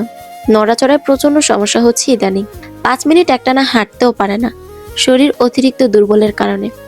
এদিকে আলোর ব্যবহার দিনকে দিন খারাপ হচ্ছে। তিয়াশা বেশ বুঝতে পারছে তার এই বাড়িতে থাকার আয়ু শেষ হতে চলেছে। সকালে তিয়াশা নামাজ শেষ করে বসে বসে দোয়া দুরুদ পাঠ করছিল। আলো এসে জানালো তার শরীরটা ভালো লাগছে না। আজকের নাস্তাটা যেন কুলসুম বেগম অথবা তিয়াশা নিজে বানায়। তিয়াশা কোনো কথা বলল না। সে সবসময় চেষ্টা করে সংসারের টুকিটাকি কাজ করার। যতই নিজের বাবার বাড়ি হোক, সংসার তো তার ভাইয়ের। এখানে শুয়ে বসে তো আর খাওয়া যাবে না, উচিত হবে না। আলো চলে যেতেই তিয়াশা পিছনে ফিরে মায়ের দিকে তাকালো। রাত থেকে কুলসুম বেগমের গায়ে জ্বর, শরীরের তাপমাত্রা অনেক বেশি। এক রাতেই শরীর যেন অতিরিক্ত দুর্বল হয়ে পড়েছে। মাকে না ডেকে উঠে দাঁড়ালো সে। ধীর পায়ে চলে গেল রান্নাঘরের দিকে। 8টার মধ্যে একা হাতে রুটি, ডিম ভাজি আর আলু ভাজি নাস্তার জন্য তৈরি করে ফেললো। একা হাতে সবকিছু করা একটু বেশি সময় লাগলো তার। খাবার টেবিলে সবকিছু গুছিয়ে রেখে নিজের রুমে গিয়ে একটু পিঠ টান করার কথা ভাবলো সে। অনেকক্ষণ দাঁড়িয়ে রান্না করায় খুব খারাপ লাগছে তার। নিজের রুমের দিকে পা বাড়াতেই পিছন থেকে আলোর গলা পেল। এই নাস্তা বানাতে এত সময় লাগলো? এতদিন সংসারটা করেছিলে কিভাবে?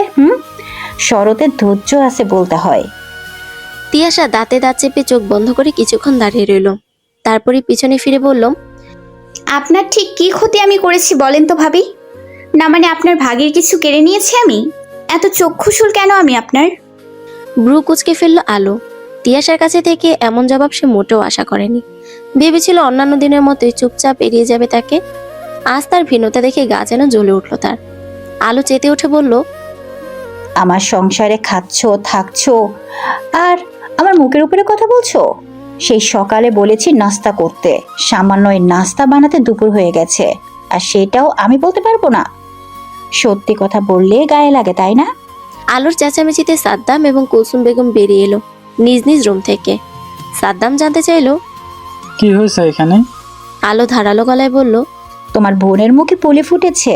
এরকম ব্যবহারই হয়তো শরতের সাথে করতো। এ কারণেই শরৎ ওকে ভালো রাখার জন্য চাকরি বাকরি করে নাই। যে মেয়ের ব্যবহার এমন, তার সাথে কে থাকতে চাইবে?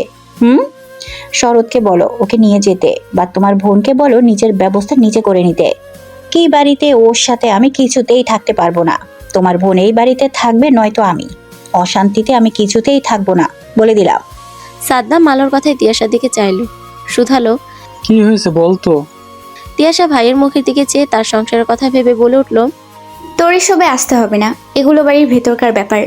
আমার ভুল হয়েছে, ভুল বলেছি, তাই ভাবি রাগ করেছে। সব ঠিক হয়ে যাবে, তুই এসব নিয়ে এত ভাবিস না। কুলসুম বেগম দেয়ালে হাত রেখে দাঁড়িয়ে আছে। ঘুমে যেন চোখ জড়িয়ে আসছে তার। কারো কথা যেন ঠিকমতো বুঝতে পারছেন না তিনি, শুধু মুখের দিকে চুপচাপ তাকিয়ে আছে।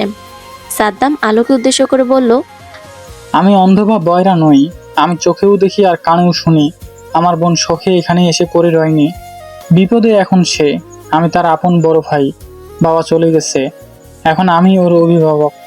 আমার বোনের এখন একটা ভয়ের সময় কাটছে। এই সময় আমার মা নিজেই তোমাকে কাজ করতে দেয়নি, আর তুমি তার মেয়েকে দিয়ে কাজ করাতে উঠে পড়ে লেগেছো। এই অবস্থায় বাড়ি ছেড়ে চলে যেতে বলছো। তুমি আসলে কে? ওকে এভাবে হেনস্থা করা আর বাড়ি থেকে বের করে দেওয়ার তুমি কে? আলো চোখ রাঙিয়ে বলে উঠল, তুমি কি এখন তোমার এই ঘর ভাঙনি বোনের সামনে আমাকে অপমান করবে?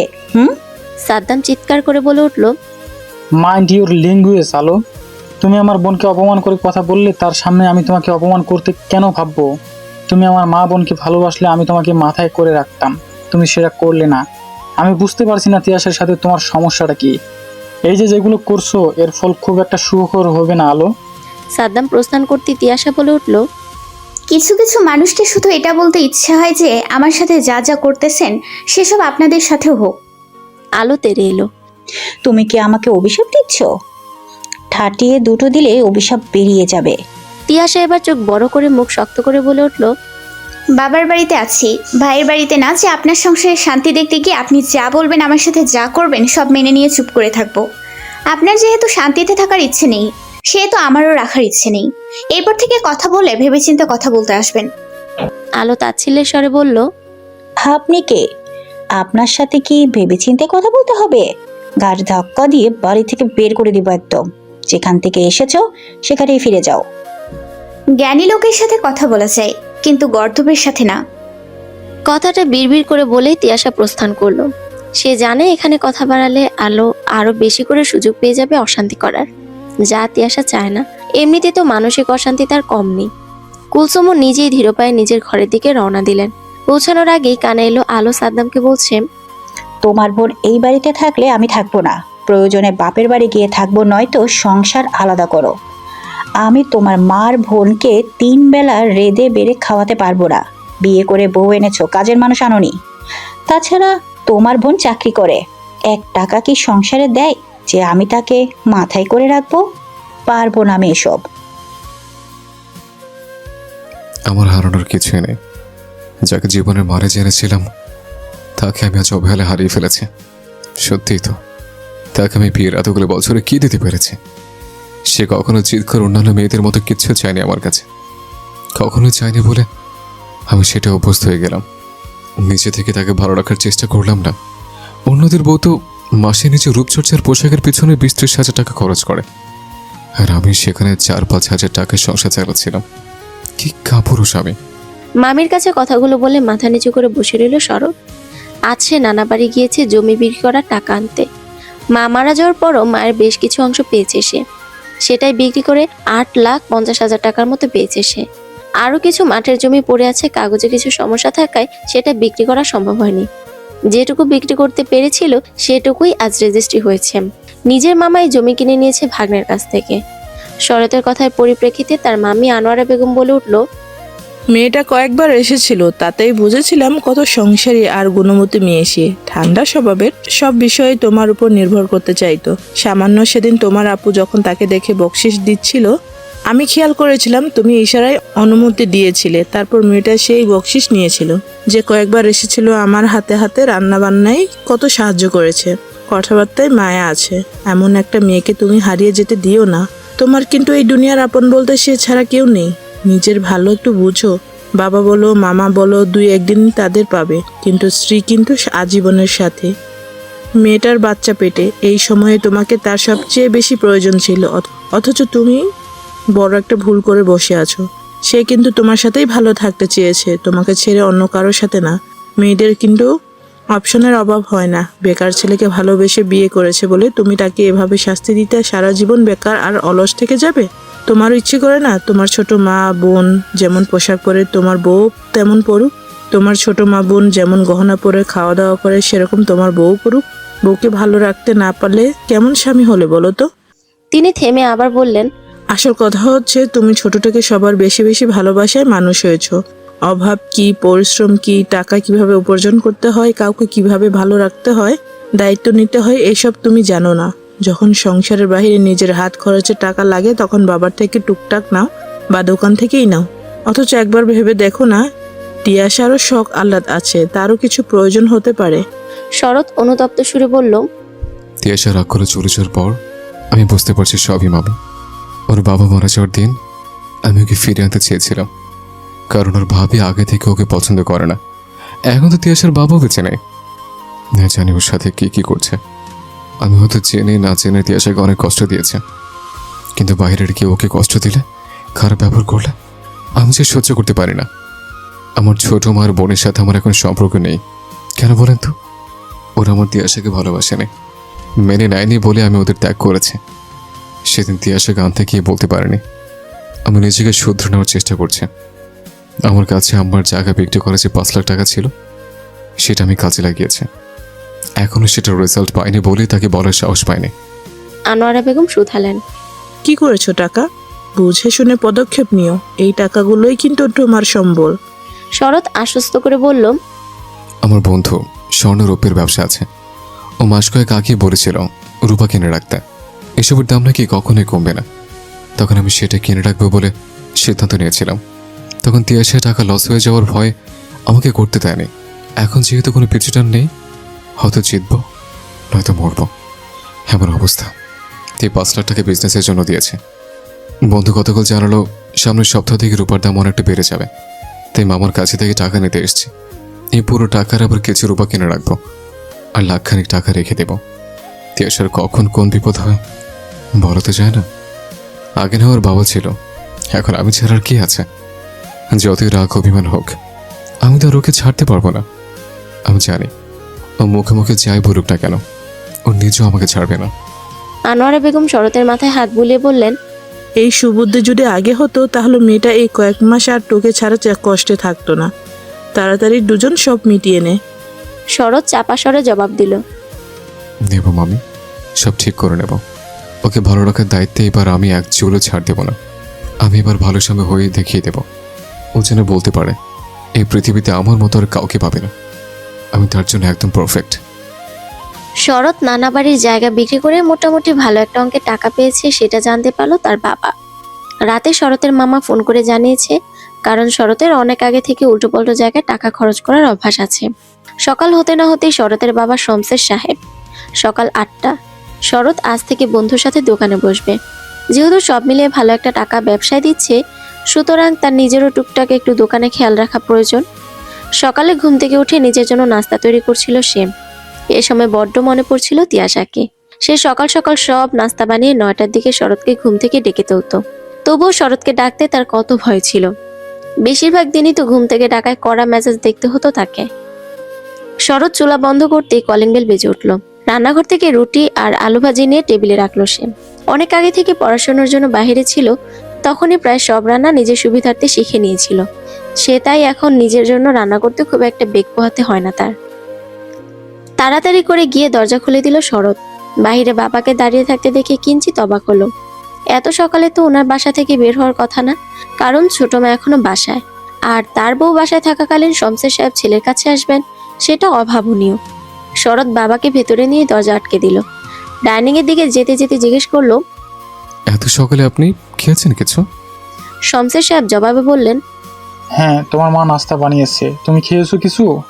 শরৎ দীর্ঘশ্বাস ফেলে বলল, সে খবর আর রাখে কে, নাস্তা বানিয়েছে, খেতে বসবো। শমশের সাহেব সিঙ্গেল সোফাটা গিয়ে বসলেন। শরৎ হাত ধুয়ে এসে খেতে বসলো। যদিও বাবাকে একবার বলল খাওয়ার কথা, কিন্তু শমশের সাহেব না করলেন। শরৎ আর কিছু না বলে নাস্তায় মন দিল। শমশের সাহেব ইতস্তত করতে করতে বললেন, একটা কথা বলার ছিল তোমাকে। হ্যাঁ বলেন। বাবার দিকে না তাকিয়ে চকিতে জবাব দিল। শরৎ যেন সে জানতো শমশের সাহেব এখনই কিছু বলবেন। শমশের সাহেব শরতের দিকে তাকিয়ে বললেন, রিয়ার বিয়ের কথা চলছে। সে তো অনেক আগে থেকেই শুনছে, কতগুলো বিয়ের কথা হচ্ছে, এসব আর নতুন কে? এবার একটা মনে হয় হয়ে যাবে। ছেলে ভালো বেতনের চাকরি করে, পরিবার ভালো।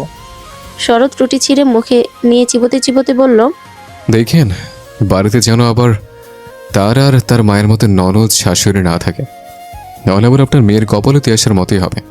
আর তিয়াসা একদিন আপনার মেয়ের অতি ভালো আচরণে কাঁদতে কাঁদতে বলেছিল না, আমার শাশুড়ি আর ননদের মতো শাশুড়ি ননদ যেন হয়, ওই কথাই ভুলে যাবে। শমশের সাহেবের মুখের রং যেন পাল্টে গেল। সহসা বলে উঠলেন, বউ চলে যাওয়ার পর তার পক্ষ নিয়ে কথা বলা বেশি বেড়েছে তোমার, শরৎ। এরকম যদি আগে করতাম তাহলে বউ যেত না। শিক্ষা হচ্ছে বলে শিক্ষিত মানুষের মতো কথা বলছে। আপনি সকাল সকাল কেন এসছেন সেটা বলেন। সরি, আপনার মেয়ে বউ কেন পাঠাইছে সেটা বলেন। শমশের সাহেব দমে গেলেন মুহূর্তে। শরৎ না যেন সঠিক বলেছে। তিনি মুখে অসহায় ভাব নিয়ে এলেন। রিয়ার বিয়ের অনুষ্ঠান বড়সড় করে না করলেও টুকটাক ছেলের বাড়ির মানুষকে তো সম্মান করতে হবে।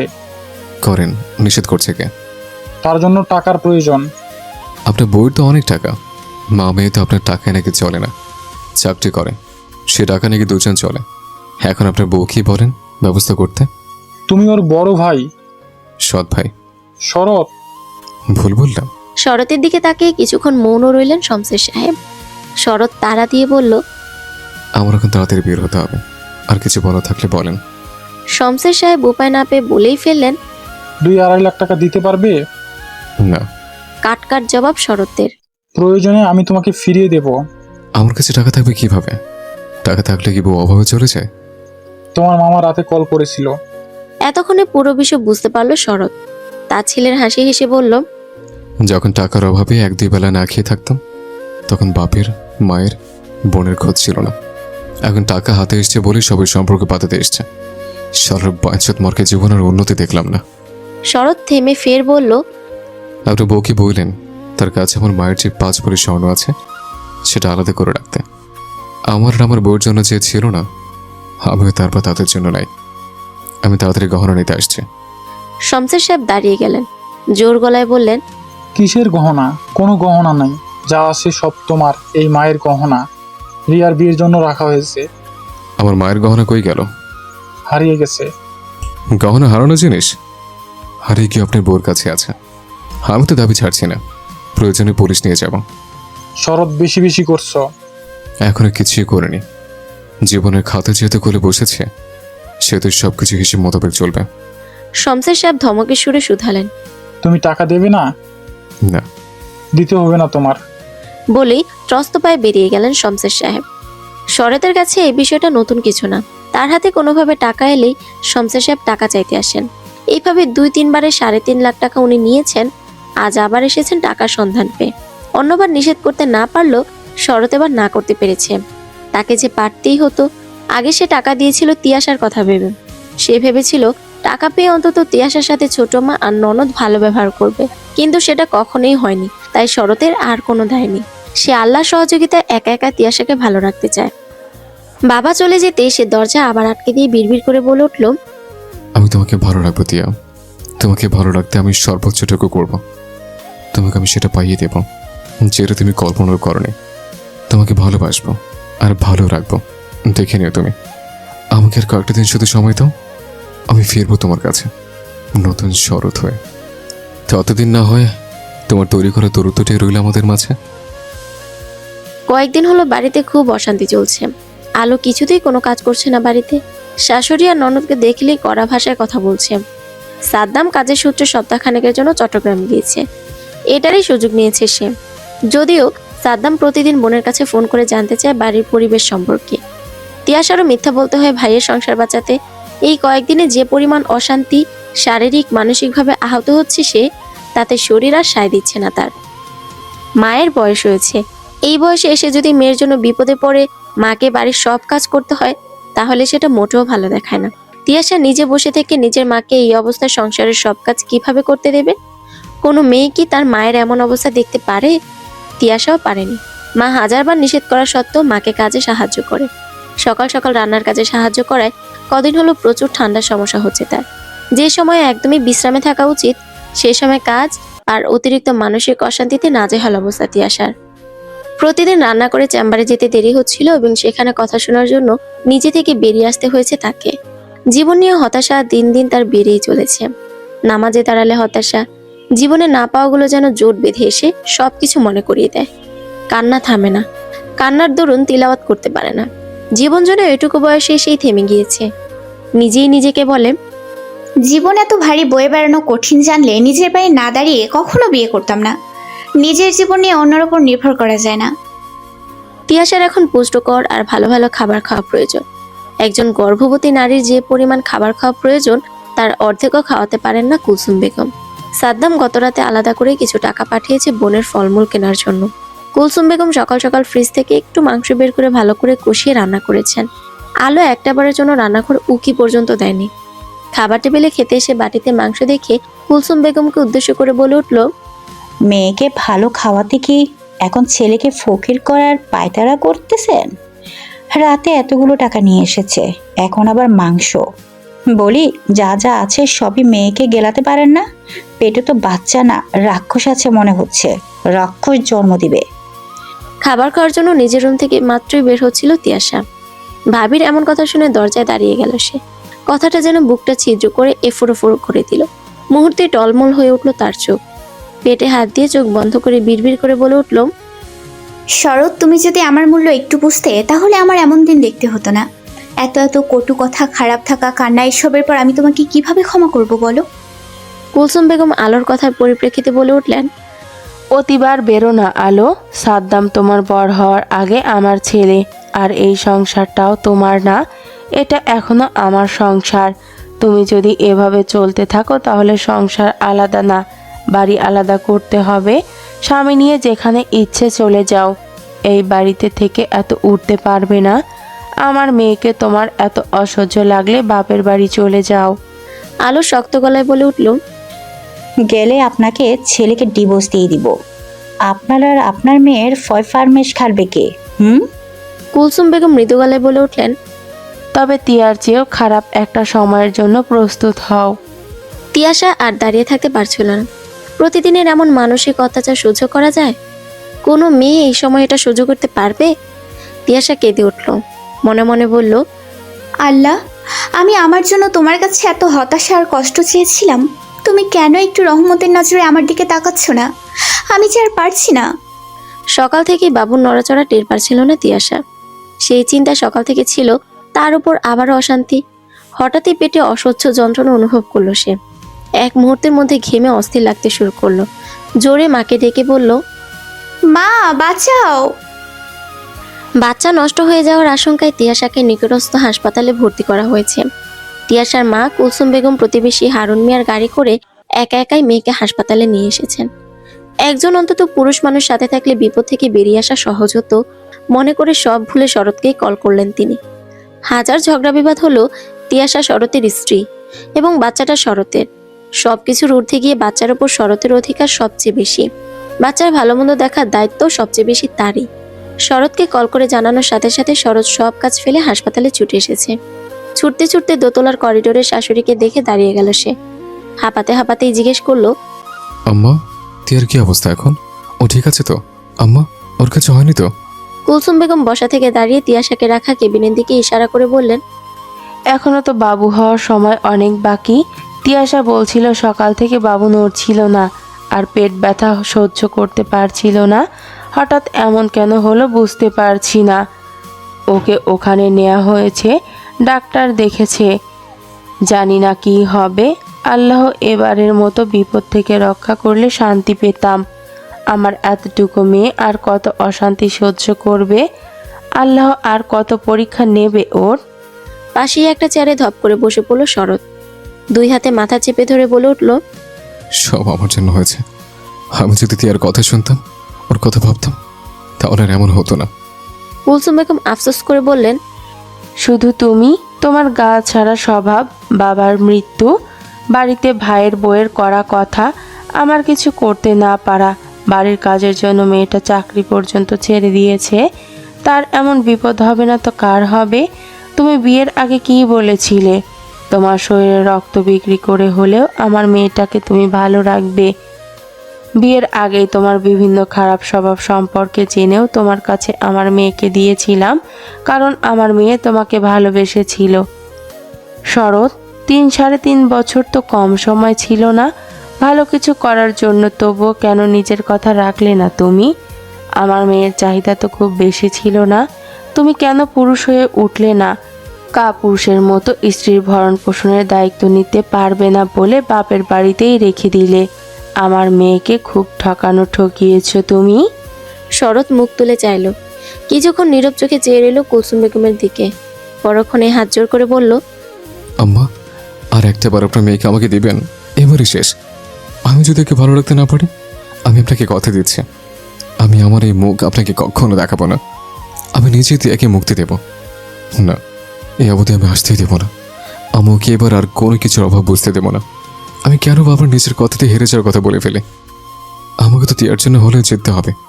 আমি ওকে ভালো রাখবো, কারো কোনো বাজে কথা শুনতে হবে না ওকে। শরৎ থেমে পুনরায় হড়বড়িয়ে বলে উঠল, আম্মা, আমাকে আর একটা বার সুযোগ দিন প্লিজ।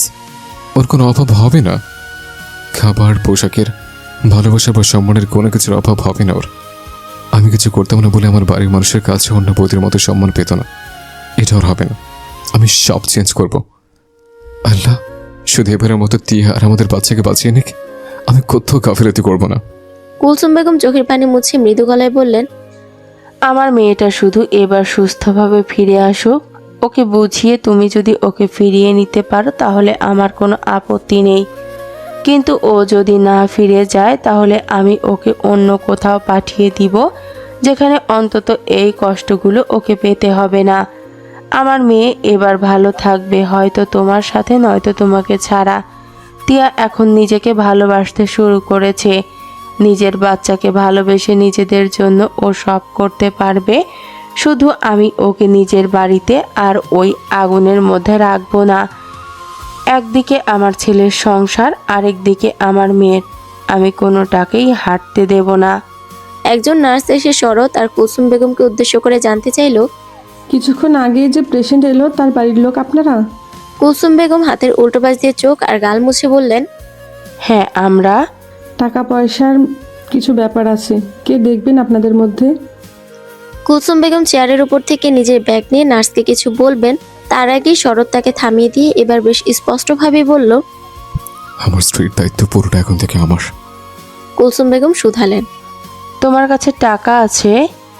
আপনার মেয়ের শুধু চিকিৎসা নয়, আপনার মেয়েকে নিয়ে নতুন করে সংসার করার মতো সামর্থ্য আল্লাহ আমাকে খুব তাড়াতাড়ি দিয়ে দেবে। তবে এখন যে আসতে শুরু করেছে সেটা আপনার মেয়ে যতটুকু চেয়েছিল তার কাছাকাছি।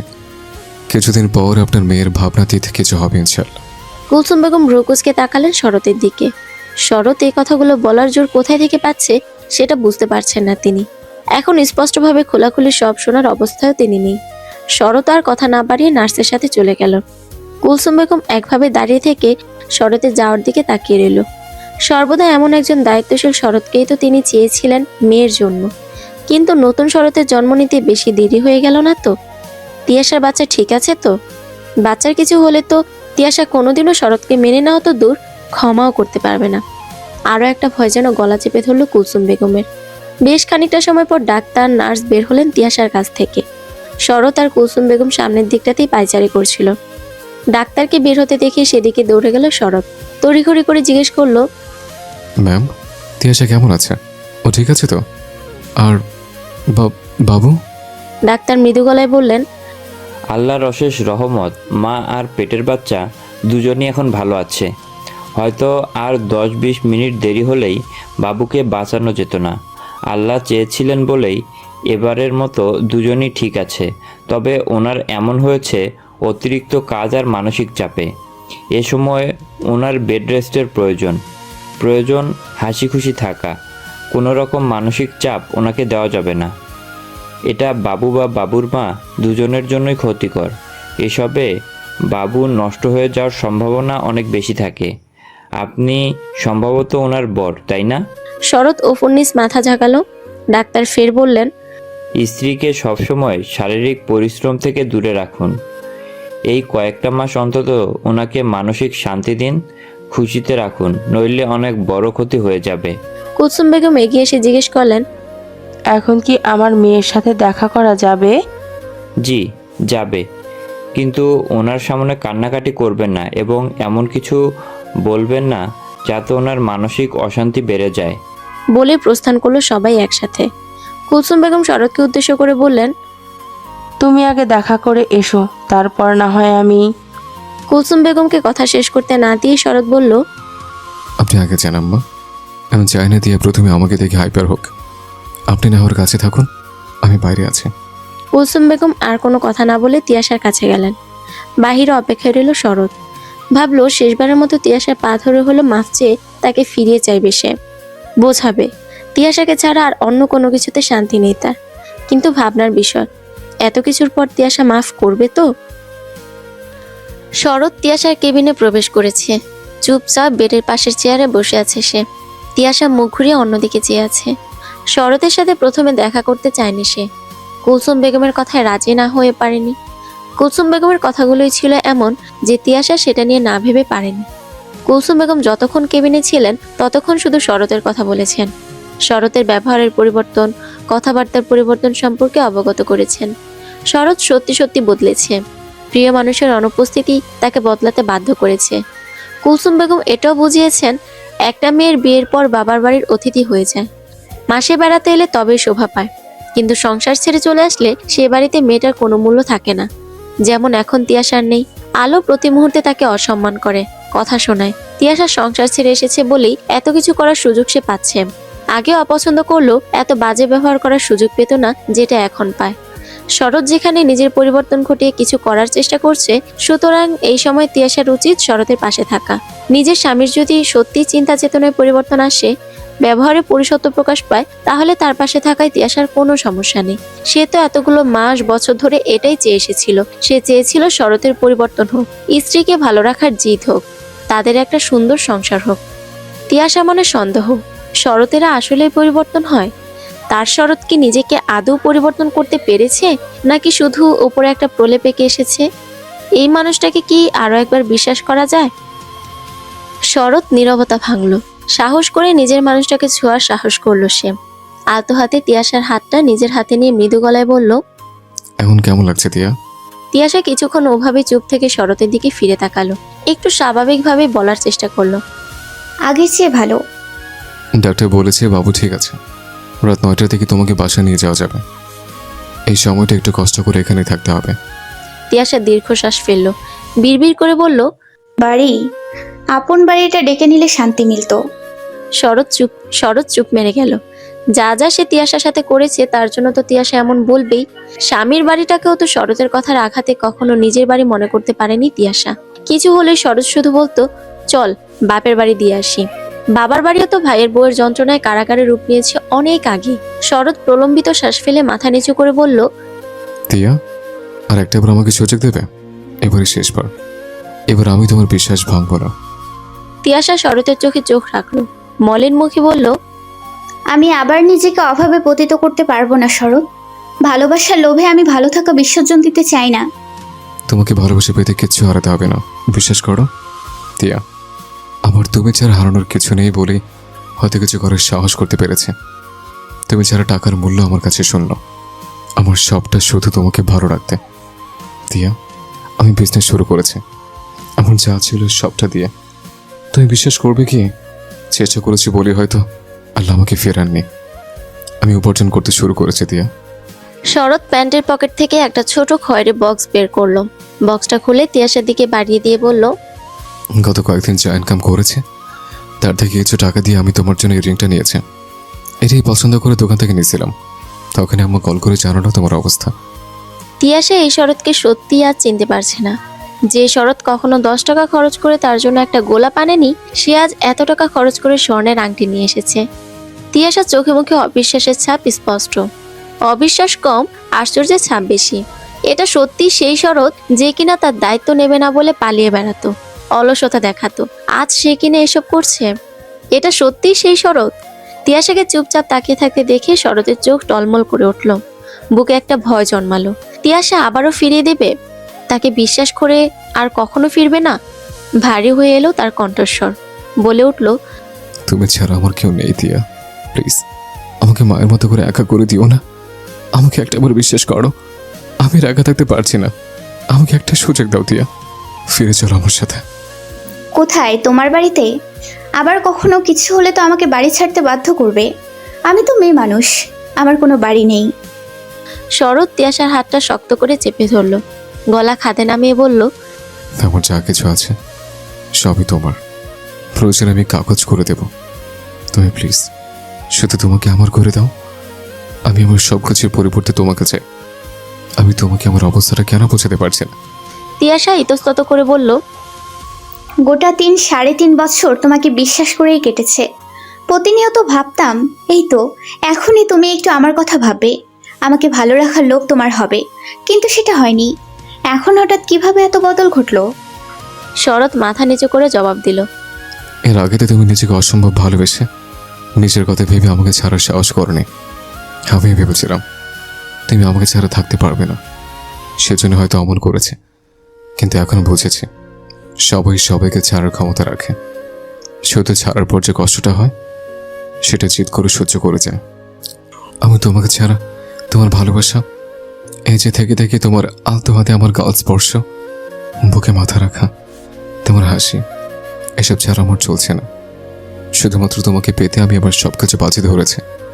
আমার শুধু তোমাকে চাই, তোমাকে ভালো রাখার জন্য আমি সব করব, সব। তিয়াশার চোখ থেকে জল গড়িয়ে পড়ল। এই মানুষটাকে একবার কেন বারবার সে বিশ্বাস করতে চায়। মনে রাগ, অভিমান যাই থাকুক না কেন, ভালো তো তাকেই বাসে। তিয়াশা জানে শরৎ যেটা সত্যি সেটাই বলে। সে এতদিন তিয়াশাকে ভালো রাখার দায়িত্ব ভালোভাবে পালন করতে চায়নি, সেটা কথা এবং ব্যবহারে বুঝিয়েছে। আজ যখন এভাবে বলছে, প্রমাণ দিচ্ছে, সুতরাং তাকে খুব করে বিশ্বাস করতে ইচ্ছে করছে তার। তাছাড়া বিবাহিত জীবনের সব সমস্যার সমাধান তো একে অপরকে ছেড়ে যাওয়া হতে পারে না। সবকিছু ঠিক করতে সাময়িক দূরত্ব বাড়ানোই যায়। তাতে যদি ভালো কিছু হয় তবে সেটাই করা উচিত। তিয়াশা গাল মুছে শুকনো ঢোক গিলে বলল, আমি কি 3 বছর আগে সেই শরৎকে পাবো যে আমাকে ছাড়া কিছুই বুঝতো না, যার মধ্যে আমাকে ভালো রাখার ইচ্ছে শক্তি ছিল? আমাকে কেউ অপছন্দ করলে সে নিজে তার সাথে দূরত্ব বাড়িয়ে দিত, আমাকে তুলোর মতো বুকে আগলে রাখতো। আমার মুখের হাসিই ছিল তার ভালো থাকার কারণ। আমি যদি একসাথে সব পাই তবে আমি সুযোগ দিব, না হলে নয়াকার না। শরৎ ঠোঁট টিপে হাসার চেষ্টা করলো, অথচ চোখে টলমল করছে পানি। চোখের পলক ফেলতেই গড়িয়ে পড়লো গাল বেয়ে। তিয়াশার হাতটা নিজের গালে ঠেকালো, পরক্ষণে চুমুতে ভরিয়ে দিল তিয়াশার সমস্ত মুখ। তিয়াশা শুধু এতগুলো মাস পর প্রিয় মানুষের স্পর্শ চোখ বন্ধ করে অনুভব করলো। মনে মনে বলে উঠল, আমি শরৎকে ছাড়া কিভাবে থাকার কথা ভাবতে পারি? তিয়াশা যে শরৎকে ছাড়া সত্যিই শূন্য। বিকেলের দিকে মায়ের সাথে বাড়ি ফেরল তিয়াশা। শরৎ বাসার সামনে ওদের নামিয়ে দিয়ে নিজের বাসার উদ্দেশ্যে রওনা দিয়েছে। তিয়াশা এবং কুলসুম বেগমের সাথে কথা বলে জানিয়েছে সে সন্ধ্যার পরে সে তিয়াশাকে নিজ বাসায় নিয়ে যাবে। বাসায় নিয়ে যাওয়ার আগে টুকটাক পরিষ্কার পরিচ্ছন্ন করার সাথে সাথে বাসার প্রতিটা কোণা নতুন করে সাজাতে চায় শরৎ। হসপিটালে বসে বসে তিয়াশার কাছে থেকে লিস্ট করে নিয়েছে কি কি কিনতে হবে আর সে কিভাবে নিজের বাসাকে নতুন করে দেখতে চায়। তিয়াশা জানে এটুকু সময়ে কোনো কিছু সম্ভব না। আর তাছাড়া সামান্য এই কয়েকদিনে তেমন টাকার মানুষ হয়নি যার সাহায্যে সে এখনই পুরো বাসার তিয়াশার মন মতো সাজিয়ে ফেলবে। তাছাড়া সংসার তো একদিনে সাজিয়ে ফেলার জিনিস না, সংসার সাজাতে ধৈর্য ধরতে হয়। এক এক সময় এক এক জিনিসের প্রয়োজনীয়তা অনুভব করলে সেটা নিজের বাসায় জায়গা করে নিতে হয়। শরৎ তবু ছাড়েনি। আপাতত যেগুলো প্রয়োজন বা অল্প টাকার মধ্যেই সে তিয়াশাকে দিতে পারবে এমন কিছু জিনিসের নাম জেনে নিয়েছে। নিজে বাড়ি অবধি পৌঁছে দিয়ে গিয়েছে এবং যাওয়ার সময় স্পষ্টভাবে বলেছে, এখন অন্তত ব্লগটা প্লিজ খুলে রেখো, তোমার বাসায় তোমার ইনস্ট্রাকশনে সাজাতে দিও। তুমি গেলে সব হবে, কিন্তু তুমি যাওয়ার আগে কিছু পরিবর্তন প্রয়োজন। তোমারও তো জানার প্রয়োজন তোমার শরৎ সত্যি তোমাকে ভালোবেসে বললেছে, সে তোমাকে সত্যি ভালো রাখতে চায়। তিয়াশা আর কুলসুম বেগম বাড়ির ভেতরে প্রবেশ করতেই আলোর গলা শুনতে পেল। এগিয়ে আসতেই বুঝলো আলো রান্নাঘরে। তিয়াশা চলার গতি কমিয়ে দিলে কুলসুম বেগম বলে উঠলেন, এখন সোজা নিজের রুমে যাবি, কোথাও দাঁড়াতে হবে না। রুমে গিয়ে ভালো একটা শাড়ি পরবি আজ, যদি পারিস গোসলটা সেরে নিস। হসপিটাল থেকে ফিরেছিস, নানান রকম অসুখ বিসুখ রোগবালাই সেখানে, ভালো করে গোসল দিয়ে চুল শুকিয়ে নে। এ সময় চুল যেন একদম ভেজা না থাকে বলে দিলাম। আমি খাবারের ব্যবস্থা করছি, তুই যদি এই একবেলা আর কিছু ভেবেছিস। তিয়াশা মাকে দেখে আবার রান্নাঘরের দিকে তাকালো। আলো তাদের দেখেছে। তিয়াশা এবং কুলসুম বেগমকে দাঁড়িয়ে থাকতে দেখে এগিয়ে এলো রান্নাঘরের দরজার দিকে। তিয়াশাকে সুস্থভাবে দাঁড়িয়ে থাকতে দেখে খোঁচা দিয়ে বলে উঠল, দেখে তো একেবারে ভালো মানুষই মনে হচ্ছে। তখন কি বাড়ি থেকে বের হওয়ার জন্য নাটক করা হয়েছিল? কি নাটক বাবা! মরেই তো যাচ্ছিলেন মানুষজন, আবার জন্ম নেওয়ার মতো ফিরেও এলো। কত কিছু আর দেখবো। কুলসুম বেগম চকিতে বলে উঠলেন, তুমি কি চাচ্ছিলে? আমার মেয়ের কোনো ক্ষতি হয়ে যাক? মরে গেলে খুশি হতে? আমার খুশিতে কার কি আসে যায়? আমার খুশিতে কেউ বাঁচবেও না, আবার কেউ মরবেও না। আলোর দিকে তেড়ে গেলেন কুলসুম বেগম। থাপ্পড় দিতে হাত উঠাতে তিয়াশা মাকে থামিয়ে দিল। ঠান্ডা মেজাজে বলে উঠল, আমাকে চুপ থাকতে বলে তুমি যেখানে সেখানে মুখ নাড়াচ্ছ কেন? সত্যি তো, কে কি চাইলো তা দেখে তো আল্লাহ আমার মৃত্যু দেবে না বা বাঁচিয়ে রাখবে না। আমার আয়ুতে কারো হস্তক্ষেপ সম্ভব না, সব আল্লাহর হাতে। কুলসুম বেগম আফসোস করে বললেন, ছেলের সাথে বিয়ে করিয়ে শকুন এনেছিলাম আমি। শকুনের নজর কখন কোন বিপদ যায় সেই শকুনই জানে। ছেলের জীবন আর সংসার দুইটাই শেষ করতে উঠে পড়ে লেগেছে। এই মেয়ে কবে শিক্ষা পাবে আল্লাহ জানে। একটা মেয়ে তার বাপের বাড়ি এসে থাকবে সেটাও নাকি তার সহ্য হয় না। আর তার স্বামী যে আমার ছেলে আর কারো ভাই সেটাই ভুলে গেছে। আল্লাহ আছেন, প্রতিটা কথা আর কাজের ফলাফল এই মেয়ে পাবে। আলো বাজখাই গলায় বলে উঠল, বাড়ির বউ নাকি খারাপ? গিন্নির মুখ দিয়ে তো কত ভালো ভালো কথা বের হচ্ছে, তাই না? নিজের ছেলের বউকে শকুন বলা হচ্ছে, অভিশাপ দেওয়া হচ্ছে। যার অভিশাপ তারই লাগবে। সাদ্দাম আগে আসুক, বউয়ের দোষ শুধু দেখা হয়, এদিকে মা যে অরেক কাঠি উপরে সেটা তো আর জানে না। তিয়াশা মায়ের হাত ধরে মায়ের ঘরের দিকে টেনে নিয়ে গেল। বলতে থাকলো, আম্মা যান কুল, দোয়া করো এবার যেন আমাকে ঠকতে না হয়। বিশ্বাস করো, শরৎ যদি সত্যি বদলে যায় আর আমাকে ভালো রাখতে চায়, আমার মনের মতো হয়, তাহলে দুনিয়ার কাউকে আমি পরোয়া করব না। এক আল্লাহ ছাড়া আমি কাউকে নজরে আসতে দেব না। আর তোমার ছেলের বউ, আল্লাহ আছেন তার জন্য। আল্লাহকে আলাদা করে বলতে হবে না কিছু, তিনি সব দেখেন এবং জানেন, তিনি সবটা দেখে নেবেন। তুমি এসব নিয়ে আর কিছু বলবে না, তাকেও না আর ভাইয়াকেও না। আম্মা, আমি সব ভুলে সংসার করতে চাই, শরতের সাথে ভালো থাকতে চাই। সেটা যদি ভাগ্যে না জোটে তবে আমি দ্বিতীয়বার এ বাড়িতে ফিরবো না। আশা করছি এবার সব ঠিক হবে। কুলসুম বেগম মেয়ের মাথায় হাত রেখে মিষ্টি হেসে বললেন, আল্লাহ তোমার সহায় হোক। তবে মাথায় রাখবে, সব সময় সবাইকে ছাড় দিতে নেই। সবাইকে ছাড় দিলে নিজের প্রতি অবিচার করা হয়, আর সেটা এক প্রকার জুলুম। ও ছাড় দিতেই থাকলে তারা উঠতে থাকবে, উড়ে এসে তোমার মাথায় ঠোকর বসাবে। তোমার উচিত নিজের হয়ে সব সময় লড়ে যাওয়া সবার সাথে। তিয়াশা মায়ের কথায় সায় জানিয়ে বলল, হ্যাঁ আম্মা, নিজেকে ভালোবাসতে শুরু করেছি আমি, নিজেকে আর ছোট হতে দেব না কোথাও। কুলসুম বেগম মেয়ের গালে হাত ছুঁয়ে আদুরে গলায় বললেন, যাও এবার তৈরি হও, গোসল করে সুন্দর করে একটু সেজো আজ। আমার মেয়েটাকে অনেকদিন সাজগোজে দেখি না। তিয়াশা নিজের রুমের দিকে যেতে গিয়েও থেমে গেল। কণ্ঠ খাতে নামিয়ে শুধালো, আম্মা, আমি ও বাড়ি যেতে রাজি হয়ে ভুল করলাম না তো? কুলসুম বেগম আশ্বস্ত করে বললেন, পুরুষের পরিবর্তন সহজে হয় না, কিন্তু সেটা সত্যি কখনো হলে সেটা আজীবনের জন্য সুখকর। তিয়াশা মায়ের কথা বুঝতে পারল। আল্লাহর উপর ভরসা রেখে আরেকটা বার প্রিয় মানুষটাকে সুযোগ দেওয়ার কথা ভাবল সে। তিয়াশা গোসল শেষ করে ভেজা চুলে আয়নার সামনে এসে দাঁড়ালো। লাল টকটকে একটা শাড়ি পরেছে সে, আঁচল কাঁধের ওপর উঠিয়ে নেওয়া, উঁচু পেটটা উকি দিচ্ছে বারবার। কিছুক্ষণ পর পর ভেতর থেকে কেউ নিজের উপস্থিতি জানান দিচ্ছে। এক নজরে আয়নায় নিজের পেটের দিকে তাকিয়ে আছে তিয়াশা, মুখে মিটিমিটি হাসি। অন্য সময় পোশাকের উপর দিয়ে তার নিজের ভেতরে বেড়ে ওঠা প্রাণটার উপস্থিতি বুঝলো। আজই প্রথম এভাবে দেখার সৌভাগ্য হলো তার। বেশ কিছুটা সময় এভাবেই কাটলো। ধীরে ধীরে চুল শুকিয়ে নিল সে, চুল আঁচড়ে ছেড়ে রাখলো। মা বলেছে একটু সাজগোজ করতে, এই সময় আর কি সাজবে সে? হাতের কাছে যা পেলো তা দিয়ে চোখে একটু কাজল আর ঠোঁটে হালকা লিপস্টিক দিল। বোঝার উপায় নেই সেভাবে।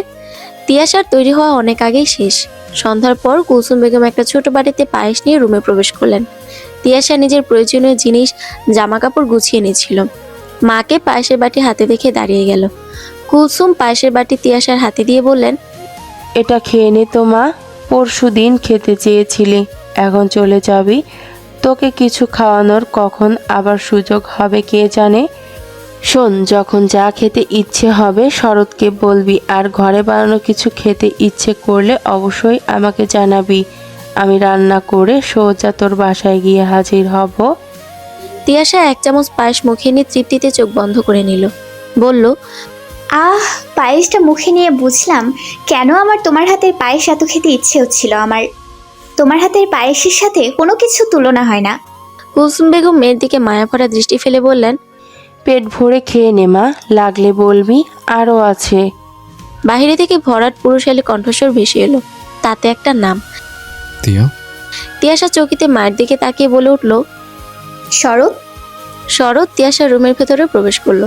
তিয়াশাকে প্রায় বউ সাজে কিছুক্ষণ মুগ্ধ চোখে দেখে বলল, তিয়া, তোমার কি হয়েছে? আমাদের তাড়াতাড়ি বের হতে হবে, বাইরে খুব বাতাস, আস্তে ধীরে যেতে হবে, সময় অনেকটা লাগবে। তিয়াশা মায়ের দিকে তাকাতেই কুলসুম বেগম বলে উঠলেন, তিয়া রেডি আছে, কিন্তু না খেয়ে তো যেতে দিচ্ছি না আব্বা। এখন বাসায় গিয়ে দুজন আবার কি খাবে, তার চেয়ে ভালো হবে এখান থেকে খেয়ে যাও, আর কিছু খাবার নিয়ে যাও। আগামীকাল থেকে রান্না বান্না করে খেও, আজ আর এসবের চিন্তা করতে হবে না। তিয়াশা পায়েসটুকু শেষ করে পায়েসের বাটি বাড়িয়ে দিয়ে মাকে উদ্দেশ্য করে বলল, আর একটু দেবে? কুলসুম বেগম বাটি নিয়ে হেসে বললেন, দুজনে বস, আমি দুজনের জন্যই নিয়ে আসছি। কুলসুম বেগম বেরিয়ে যেতেই শরৎ তিয়াশার দিকে এগিয়ে গেল। বাহিরের দিকে একবার উকি দিয়ে ফিসফিস করে বলল, তাড়াতাড়ি চলো, তোমার জন্য নিজে হাতে বিরিয়ানি রান্না করেছে। আমার ভীষণ ক্ষুধা পেয়েছে, একসাথে খাবো বলে আমি এখনো টেস্ট করিনি। মাকে বলো কোনো খাবার দিতে হবে না। তিয়াশা অবাক চোখে শরতের দিকে তাকালো। তুমি রান্না করেছো? হ্যাঁ, তুমি পছন্দ করে বলে নিজে রান্না করেছে। তাহলে বাসা কে গুছিয়েছে? বন্ধুরা এসেছিল, ওরা নিজেরা সব করে দিয়েছে, পরিবর্তে টাকাও খুশিয়েছে প্রচুর। বাসায় চলো, দেখতে পাবে সব। তোমার রুম তুমি যেভাবে চেয়েছিলে সেভাবে সাজানোর চেষ্টা করেছে। ওখানে সব তোমার মন মতো হবে, সব। তিয়াশা এক পলকে শুধু চেয়ে রইল শরতের দিকে। এই মানুষটা তাকে অসম্ভব ভালোবাসে, সেটা জানে, কিন্তু এই যে ভালো রাখার তাগিদ, সেটা আগে মানুষের মাঝে সে দেখেনি। তিয়াশা নিজেকে ভালোবেসে দূরত্বে বাড়িয়েছিল, তার জন্যই বোধহয় শরৎ তার গুরুত্বটা বুঝেছে। তিয়াশাকে চুপ থাকতে দেখে শরৎ তিয়াশার হাত দুটো নিজের হাতের মুঠোয় নিয়ে আলতো গলায় বলে উঠল, আমাকে বিশ্বাস করতে পারছো না? বিশ্বাস করো, আমি সে আগের শরৎ আর নেই। তোমার সাথে সাথে আমাদের অনাগত সন্তানকে ভালো রাখার জন্য আমি পরিশ্রম করেছি। তিয়াশা শরতের চোখে চোখ রেখে বলল, আমি তোমাকে বিশ্বাস করি শরৎ, আগেও করেছি, এখনো করি। তোমার বিশ্বাসের দাম আমি দেব তিয়া, তোমাকে আমি মাথায় করে রাখবো। কিন্তু আমি যে এই বুকে থাকতে চাই। শরতের বুকের দিকে ইশারা করে কথাটা বলল তিয়াশা। শরৎ মুচকি হেসে বলল, এই বুক কেন, এই মানুষটাই তো তোমার। এই মানুষটার সবটা জোরে শুধু তুমি। শরৎ থেমে বলল, তোমাকে খুব ভালোবাসি তিয়া। তিয়াশা মুচকি হেসে জবাবে বলল, আমি বাবা নিজেকে ছাড়া কাউকে ভালো টালোবাসি না। শরৎ তিয়াশাকে টেনে নিজের বুকের সাথে জড়িয়ে নিয়ে বলল, তুমি তোমাকে ভালোবাসো, আর এই যে তুমি তোমাকে ভালোবাসো বলেই তো আমি তোমাকে নতুন করে আরো বেশি করে ভালোবাসতে পারলাম। কুলসুম বেগমের কাছে থেকে বিদায় নিয়ে তিয়াশাকে নিয়ে বের হচ্ছিল। সাদ্দাম বাসায় নেই, সেটা শরৎ আগে থেকেই জানতো। অনেকক্ষণ ধরে এ বাসায় আসার পরও আলোকে দেখতে না পেয়ে তার ব্যাপারে জানতে তিয়াশা জানায় আলোর সাথে একটু ঝামেলা হয়েছে। শরৎ আর আগ্রহ দেখায়নি। তিয়াশাকে নিয়ে বের হওয়ার সময় তিয়াশার হাতে থাকা সামান্য পাঁচ ব্যাগটাও শরৎ তিয়াশা থেকে নিয়ে নিলে আলো তার নিজের রুমের দরজার সামনে থেকে বলে উঠল, বউয়ের জন্য দেখছি দরদ উতলে পড়ছে। এত দরদ থাকা সত্ত্বেও মানুষজন কেন যে বউ বাপের বাড়ি ফেলে রাখে? শরৎ মৃদু হেসে বলল, বউ যেহেতু দরদ তোতলায় পড়বে, ভাবি হলে হিংসে, আর দেখতে না আবার স্বভাব বদলাতো। আর বউ রেখেছিলাম, নিয়ে যাচ্ছে। আমার জিনিস বলে কথা, কারো কালো মুখ দেখতে আর রাখতে পারছি না ভাবি। আলো তেজি গলায় বলে উঠল, মুখ সামলে কথা বলো শরৎ। আপনি একটু দেখে শুনে কথা বলুন ভাবি। আমি তিয়া নই, ভাইয়ের সংসারের শান্তি আনার দায় আমার নেই। আমার দেখে ইট মারলে পাটকেল খেতেই হবে। আমি তিয়াসের মতো মুখ বুঝে সহ্য করে যেতে পারবো না।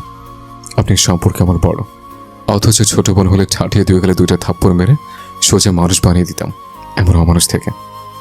বাড়ির জামাই হয়ে অনেক বেশি কথা বলছো, অনেক বড় বড় কথা বের হচ্ছে মুখ দিয়ে। আমি নয় বাড়ির খারাপ জামের পরিচয় দিচ্ছে, কিন্তু আপনি তো পাড়ার কুচুটে মহিলাদের পরিচয় দিচ্ছেন। বাড়ির সবাইকে একসাথে নিয়ে কিভাবে সংসার করতে হয় সেটা তো আপনার মতো মহিলা জানবেই না। আপনি কিন্তু বেশি বেশি কথা বলছেন। তিয়াশা এবার জবাবে বলল, আপনি নিজের মুখ সামলান। আমাকে যা বলেছেন বলেছেন, শরতের সাথেও খারাপ ব্যবহার করতে আপনার বাচ্ছে না? নিজেকে আর কত নিচে নামাবেন আপনি? আল্লাহর গজব আসবে আপনার ওপর খুব তাড়াতাড়ি। ননদরা নাকি ভাবিদের ভালো থাকা কেড়ে নেয়, আর আপনি? ও আচ্ছা, ভাবি হিসেবে তো ননদের খারাপ করেছেনই, ননদ হিসেবেও কি তাই করবেন নাকি? আমার ভাই আপনার সাথে সংসার কিভাবে করছে কে জানে?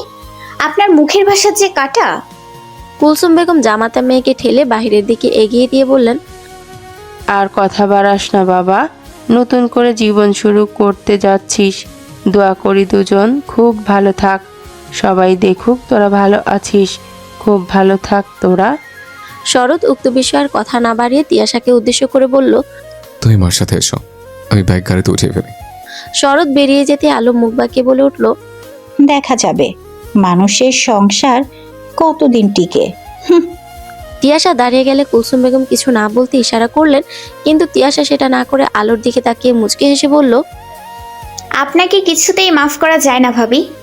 এত এত কথার আঘাত আমি কিভাবে মাফ করব?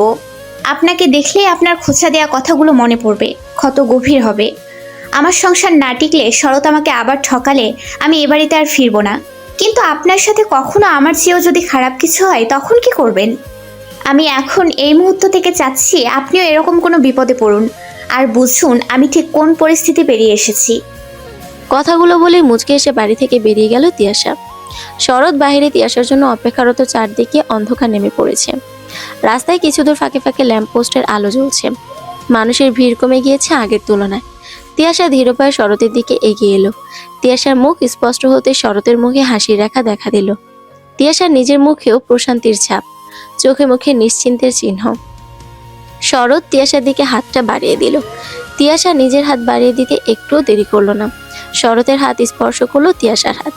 শরৎ প্রলম্বিত শ্বাস ফেলে বলল, আজ থেকে আমাদের নতুন সংসার শুরু। অনুভূতিগুলো নতুন লাগছে।